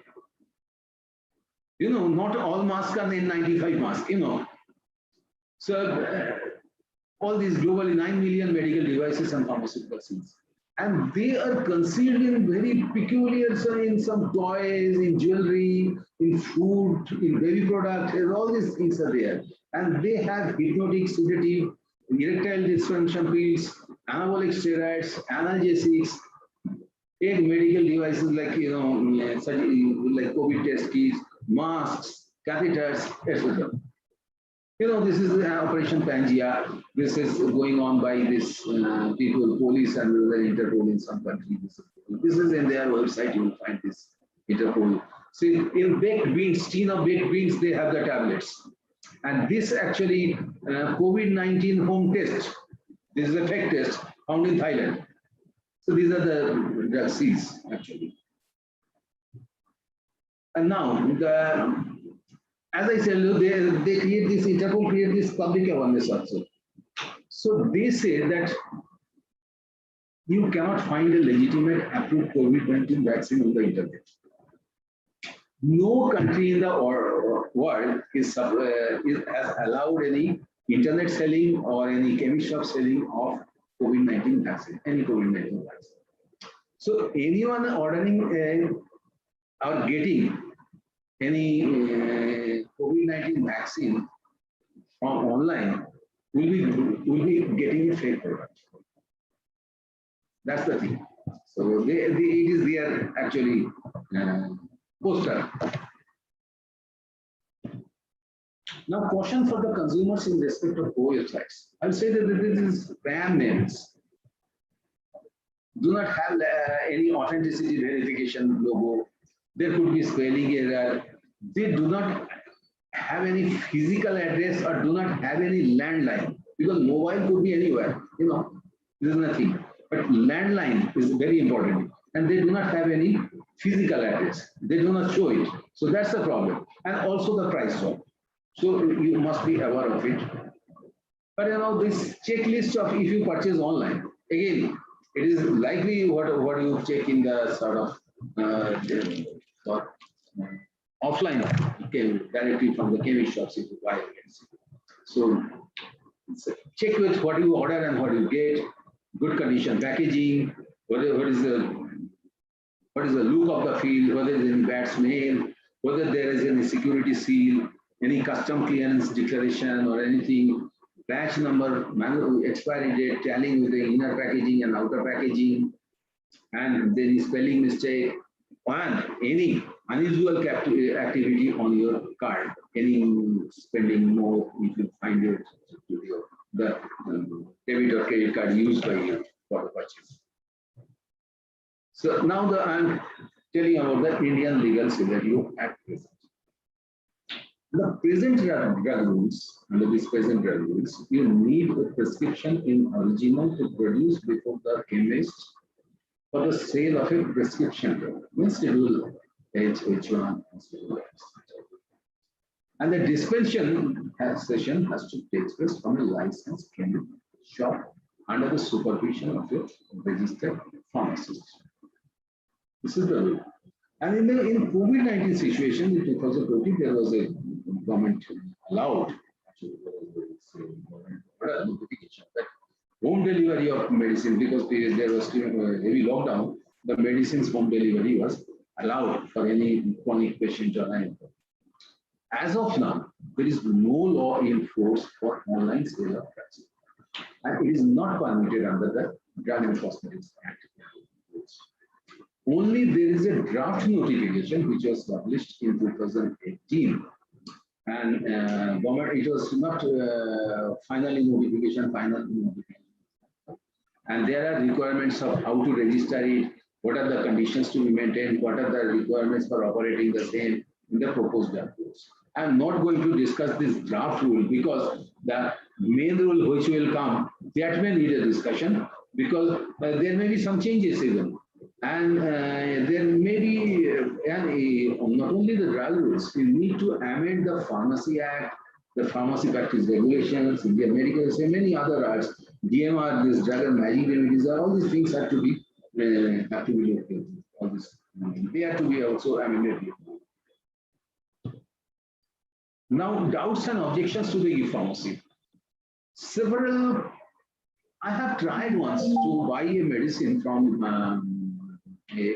a scheduled medicine from online. With this type, they are selling it. You have to upload the scanned copy of the prescription. So I did not have that prescription, so I cannot do it. But if you have a scanned copy of prescription, if you upload it, you can get it. You will have to pay some more money. I do not know how they are procuring drugs and whether they have a licensed warehouse, because they may be operating from Mumbai, Chennai, whatever else they are operating, whatever else. I don't know. From there, you have to verify from their regulatory authority they have a license or not, and they are not displaying that. Actually, their modus operandi is that they act mainly as an aggregator or facilitator for orders of chemist shops, local chemist shops, because this one company which I tried, I was operating at certain place, certain pin code area, and they have fixed chemist shops in different area in their panel. So they pass the order to that chemist shop, and they pack it, and their chemist shop representative comes to your house and asks that you show me the original prescription. Only then he delivers the drug. So this is the modus operandi. This is kind of, food aggregator apps are there. So it's a kind of aggregating kind of thing. But earlier they did not know, because during my time, there was a complaint against Snapdeal. They were selling Bricarex, which is a Adulterated among the dosage.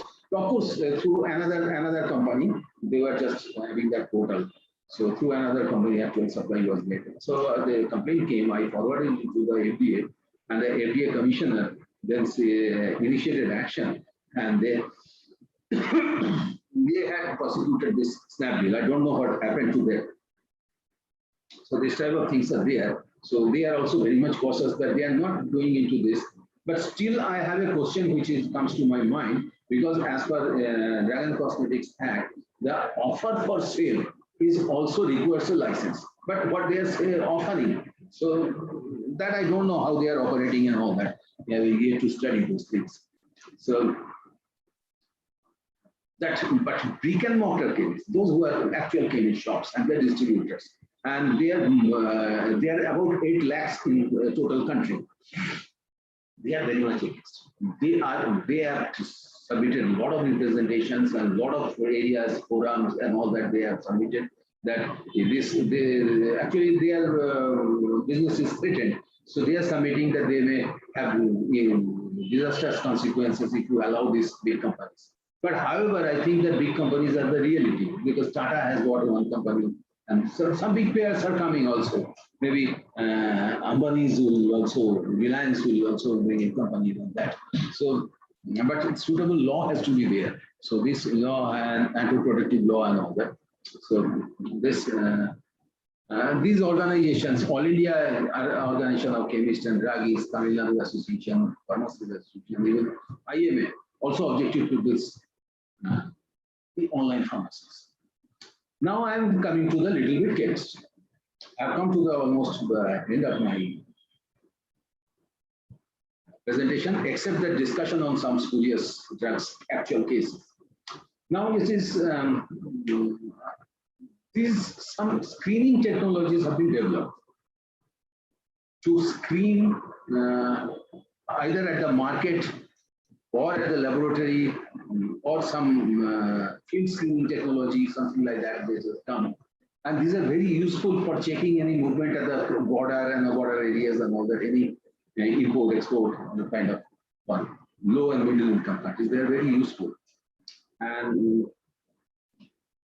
there are different screening technology have been developed, and they have different performance characteristics and quality. And what they apply the visual, the physical, and the chemical analysis to rapidly detect the substandard medicines from the field. And visual analysis involves the inspection of the packaging integrity, the labeling, the dosage units, the security features like holograms, etc. And physical analysis, evaluation of the DT, or the dissolution performance, microscopy, refractive index, all these things they do. And of course, the chemical analysis, wet chemistry, and this spectroscopy, chromatography, all these things they apply. And this selection of the screening technology also involves a lot of consideration, because how to develop them, to validate them, to deploy them within a regulatory regime, legalizing them in the regulatory regime, and also the supply chain, in the supply chain, how to deploy them. And there are type of medicine screened, the type of information needed, the cost factor, which is also very vital. Because, and these type of ST equipment could be, they could be portable. You can take that equipment by a vehicle, through a vehicle, or it could be handheld also. The handheld screening technologies are also there. And mainly modern technologies have these vibrational spectroscopies, and they have different, infrared, or NIR, near infrared, or Raman spectroscopy. They basically probe the vibrational structure of the samples. And these are plots of photon intensity versus energy, and they have chemical bond energies which give the peak and all those things. And it is available in the USP 2018. They have 6 applications for the medicine, this quality for utilizations, and they have these applications on the. They have the analysis of medicine, the bulk drugs, and the experience. At present, they are very costly devices, and you need, like IR, you need this complete spectrum of the genuine product for the comparison. If you screen a tablet through NIR or RAM, you need to have this complete spectra of it. But the point is that if the company changes a little bit its formulation, the spectra will change also. You need to have a spectra, and these spectras are very costly. And for India, applying there are innumerable fixed dose combinations and all these things are, so many formulations are available, it becomes a very huge task. These are some of the just pictures of some of the things. The paper spectroscopy, near NIR, the Raman, there are X-ray diffraction, fluorescence spectroscopy. I don't know, I'm basically not an analytical chemist. You people may be knowing more than that. But these are the screening technologies which have been there. I've seen some NIR and some Raman spectroscopy, some handheld device. Actually, there are handheld devices are also given. So, but these are very costly, not affordable. I think Gujarat has purchased some equipment. Now, if I have a time, I don't know. It is just about 7 minutes left to wait. So, discussion on interesting cases of spurious drugs. This is from my experience. This Dolonix DT tablet, which I was telling you that the prescription spelling was mistaken. So this was a standard quality drug. It was a product manufactured by Pfizer Oncolation. And they found that 2-3 places in Delhi are selling this type of drugs, which have, but they didn't know this packaging because they don't know how to check the package and all that. This quality control people of the company, manufacturer. They checked the dimension of the product. They went inside, they tear up the strip and they went to the dimension. Then they found that there is a dispersible tablet, the DT is more than what they have fixed. And the dimensions are different. So this way they say that there's somebody, maybe we took them as alarm and then they raided those things. Then we checked this thing and we told them, this people, to bring one genuine product with them, which is going in the market. So they brought this genuine product and we compared with that. We found this mistake and we seized those things and they give there are 2 wholesalers and 1 retailer. There are 3 cases we raided, and they give we asked them from where they procured from the authorized source of a dealer of Pfizer from Indore. My party actually submitted me with the bill that he has purchased 2 days back from Indore. There's some more quantity, something is remaining. So I immediately went to Indore and found that this fellow, this Indore distributor, is having a genuine product. Genuine product means he submitted the bill that he has purchased from the Pfizer CNF agent at Indore itself. And Indore itself, on there I made an inquiry. I found that it was actually received from the Pfizer depot of Thane, manufactured at Oncolation, and it was the main Pfizer depot is at Thane, Maharashtra. So it was connected with them, but there was a major difference between my specimen samples, which I took along with them. There was this difference, and also another difference, very interesting, which that's what I tell you. There was interesting in my product. It was written that each dispersible tablet contains pyroxicam USB 20 milligram, right? And the genuine product, which is totally linked to the company, here it was written as pyroxicam IP 20 milligram. The drug manufacturer is 19 97. I read it this. I got this case actually 1997. So I made them enquiry it, and the product also reported to be of standard quality, because you know DT tablet, dispersible tablet have a DT of about 3 minutes. 3 minutes, I think. So if it is 1 minute or 2 minutes, it's okay for a government analyst to give a report. Then I went to Pfizer, and we talked to them, and we got their product and all that. So what we found that what happened that Indian Pharmacopoeia was actually Indian Pharmacopoeia 1996 edition was actually published earlier and came into force from December 1996.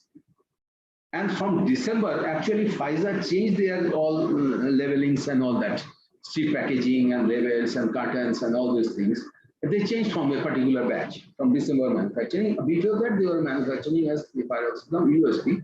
And this from December, this IP 1996, this pyroxicam came official in IP. It was listed in IP.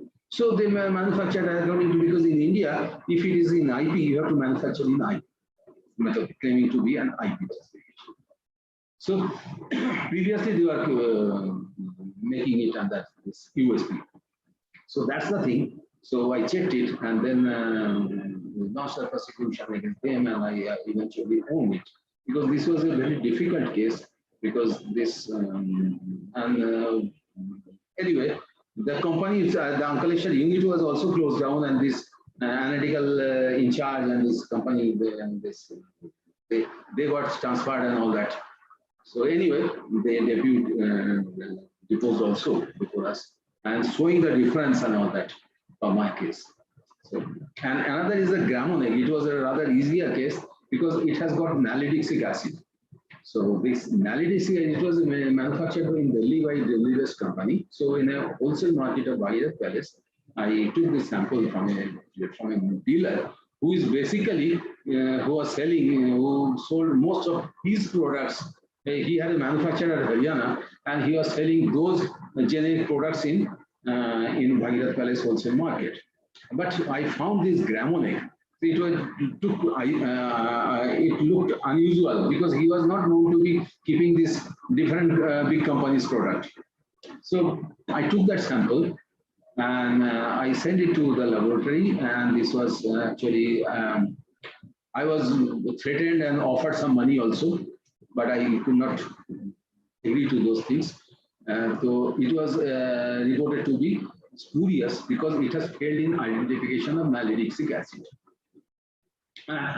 Before that, I actually went to this Ranbaxy Group company, which was in Delhi only, and they were also astonished to see that it is totally the same. This packaging and everything is totally the same. They could not make out any difference. I also could not make out any difference from their control sample and all that. So ultimately, they called a paper merchant, and this paper merchant actually got some lens to check the grains of paper. You know, if you check two companies, different companies' bond paper, it will appear same. But if you check to that kind of, they have some lens particularly to check the paper, it will appear very different, and it will be like a sort of being some hilly area and something like that from the above. It is just some এত এবড়ো খেবড়ো লাগবে দেখতে এবং different pattern পাওয়া যাবে ওই মধ্যে and similar that way with that product we checked it, and also with a very powerful magnifying glass we checked, and we found the difference in leveling in one space. That is, in the word nalidixic acid contains 3 I's. Nalidixic acid, the letter 3 contains 3 I, and I, some people write like this, or some people write print like this cut below and cut little bit cut above. There was this difference only, and it was not visible in naked eye. So this type of difference, anyway, it was, the product was challenged, and then from Serial Kolkata, it was also found to be spurious. I prosecuted with the channel and all that, got it And actually, before deciding, actually he died, the person actually. And the spurious of Carol pharma products. One fellow was one wholesaler was supplying this Carol product, some cotrimoxazole syrup and a sort of paracetamol syrup to a TB hospital in Delhi.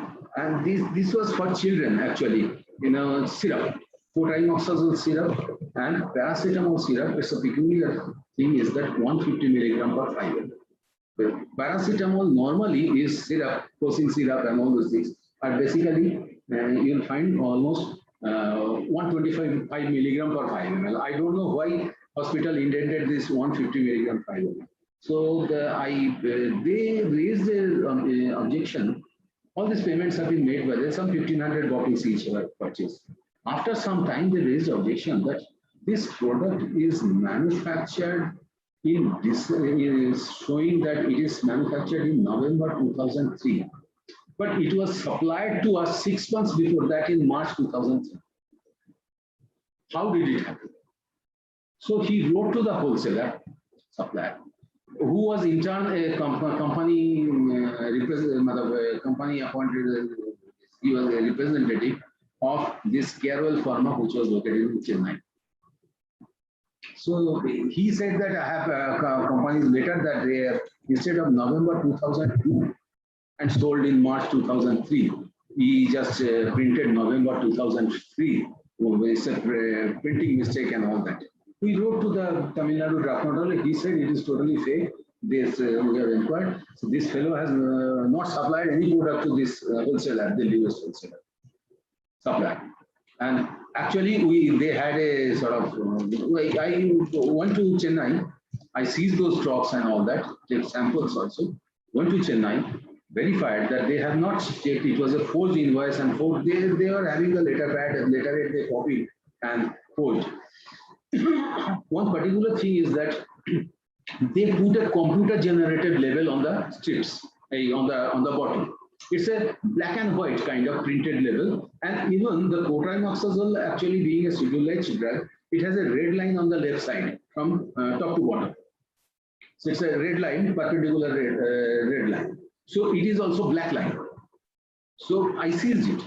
Then made inquiry, and I found that this on that particular bill number was the same representing the Carol Pharma. This fellow's Carol Pharma actually sold it to some Pondicherry-based hospital. And particular date, they sold it to some local company, some wholesaler. I verified from them also.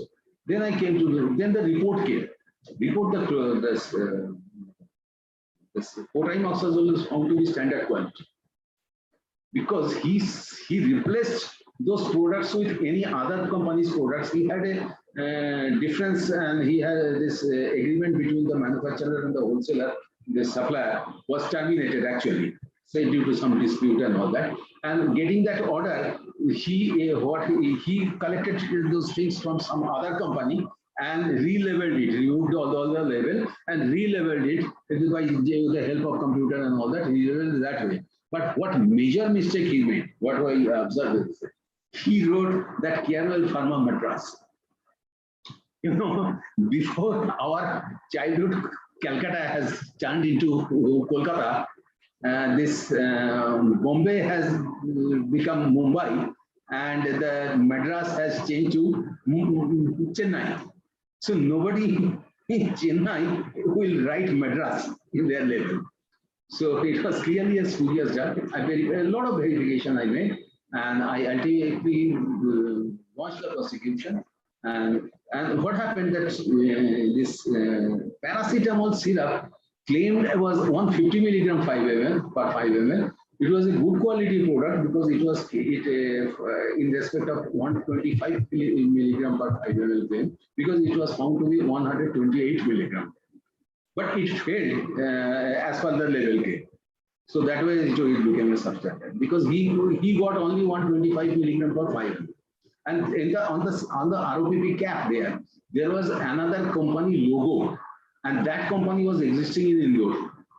So he brought some other company's product and replace that with his label, but he didn't know the technicality of the label. Anyway, he was, these all are convicted people, and except this Brahmanic fellow who had died. Thank you. Any questions?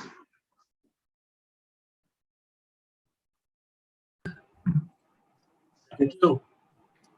Thank you, sir, for your excellent presentation, which is very much detailed and informative.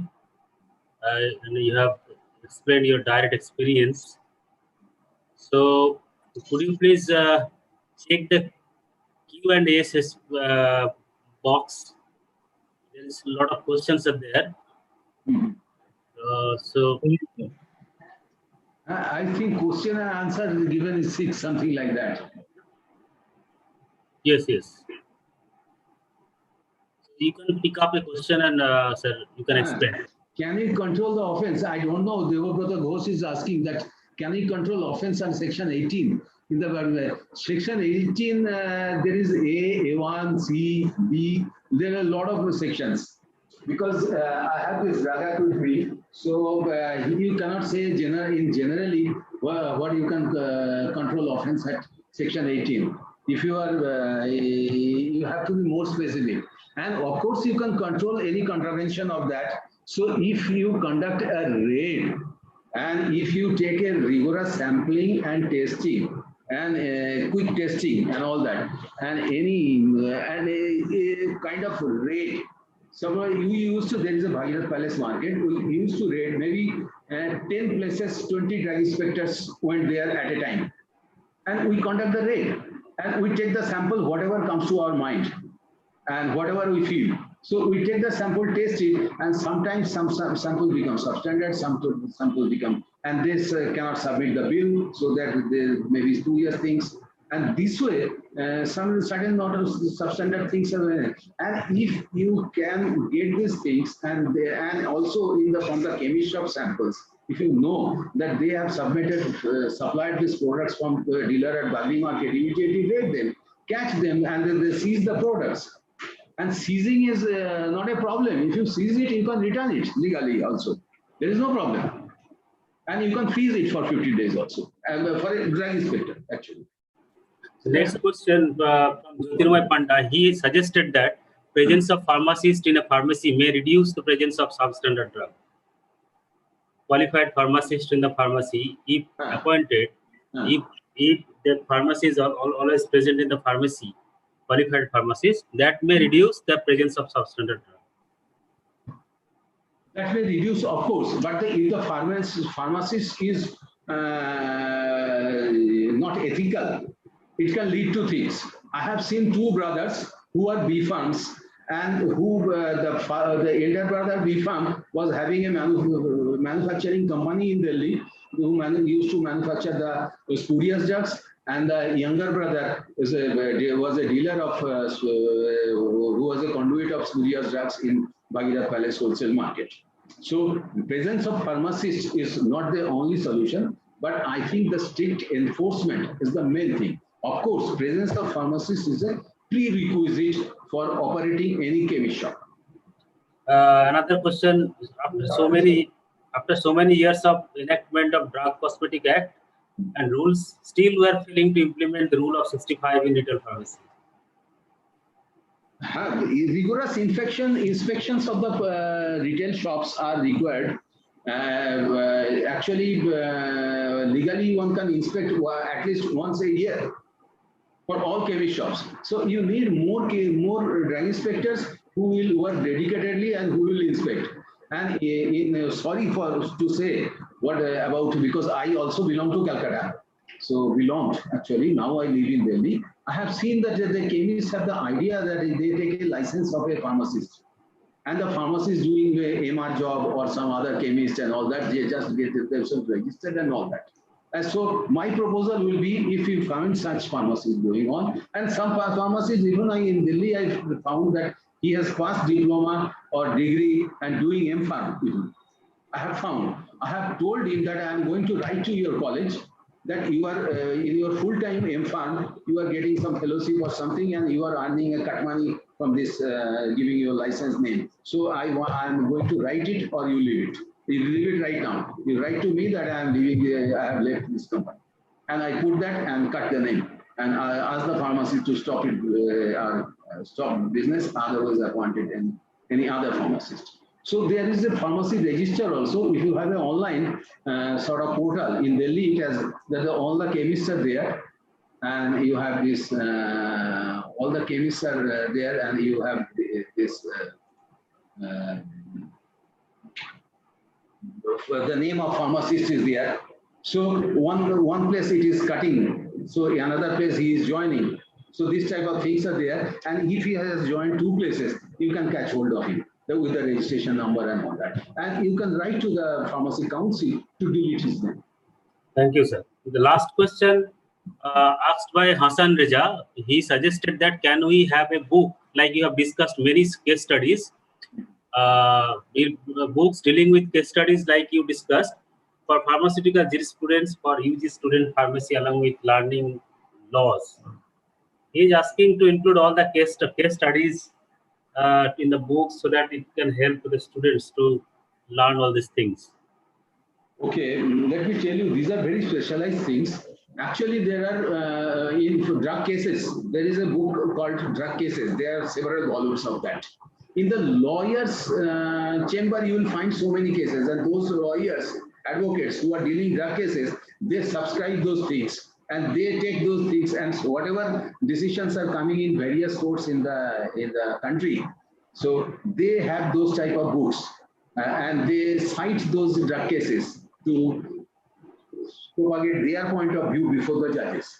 So those cases are available actually.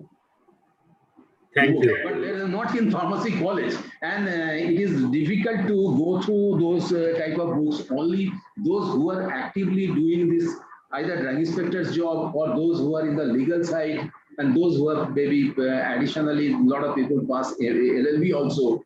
It will be of their interest also if they are doing this type of things in the regulatory authority.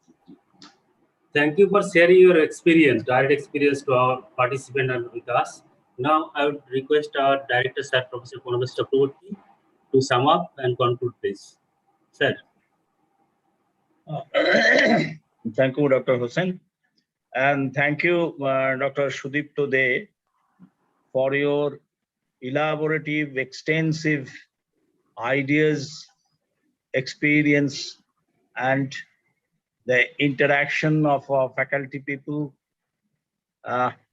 It is really amazing. You have started from the regulatory matters to substandard, misbranded, spurious drugs, and in which manner the spurious drugs are prepared, they are sold, and how the regulatory people, they try to catch hold of them in not only in India, but also in abroad. You have shown so many cases. A very extensive, educative, illustrative depiction has enriched us in every possible manner. And I think our faculty members, learned faculty members, as well as our beloved students of post-graduation, they have understood so many things from your deliberation, and we are very much thankful to you that you have given so much time for this deliberation, and you have agreed to join with us for this STTP program. And in future, whenever you come to Calcutta, I was not knowing that you have settled in Delhi. I thought you are working in Delhi and come back to Calcutta again. But whatever it may be, if you come to Kolkata, you tell Jayanto or Tapos or myself, and we will take you to the university so that we can arrange talks physically. Yes, and why not? Your extensive and broad experience, which will help the students, not only the students, as well as our faculty members. Thank you. Thanks a lot. And we are really grateful. and we are happy to receive you in our STTP program. Thank you. Okay, lastly, I would like to tell you that I have given at the end of my presentation, I have given my email ID.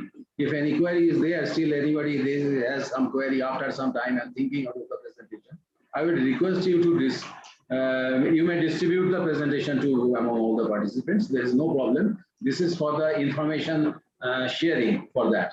And since the visit of the Calcutta, I am very much like to my friend, class fellow, another class fellow, Professor Abul is also there. And I'd like to visit this knockout facility whenever I visit Calcutta. And since I was a WHO, considered WHO expert on the GMP matters, so I have the WHO training module with me, on the GMP QA and all these things on the various aspects. So if there is any workshop and anything, so I can go there and share with the students and all that on the WHO training program, maybe for 2-3 days and all. There are several topics on the WHO GMP aspects on the documentations, raw materials, this material handling, and the HVAC system, and all these things. Sure, that can be done. Sure, sure. Thank you. Thank you, thank you. We are thankful to you. Thank you for joining with us and giving our valuable time. Thank you. Okay. Okay. Thank you. Good night to all.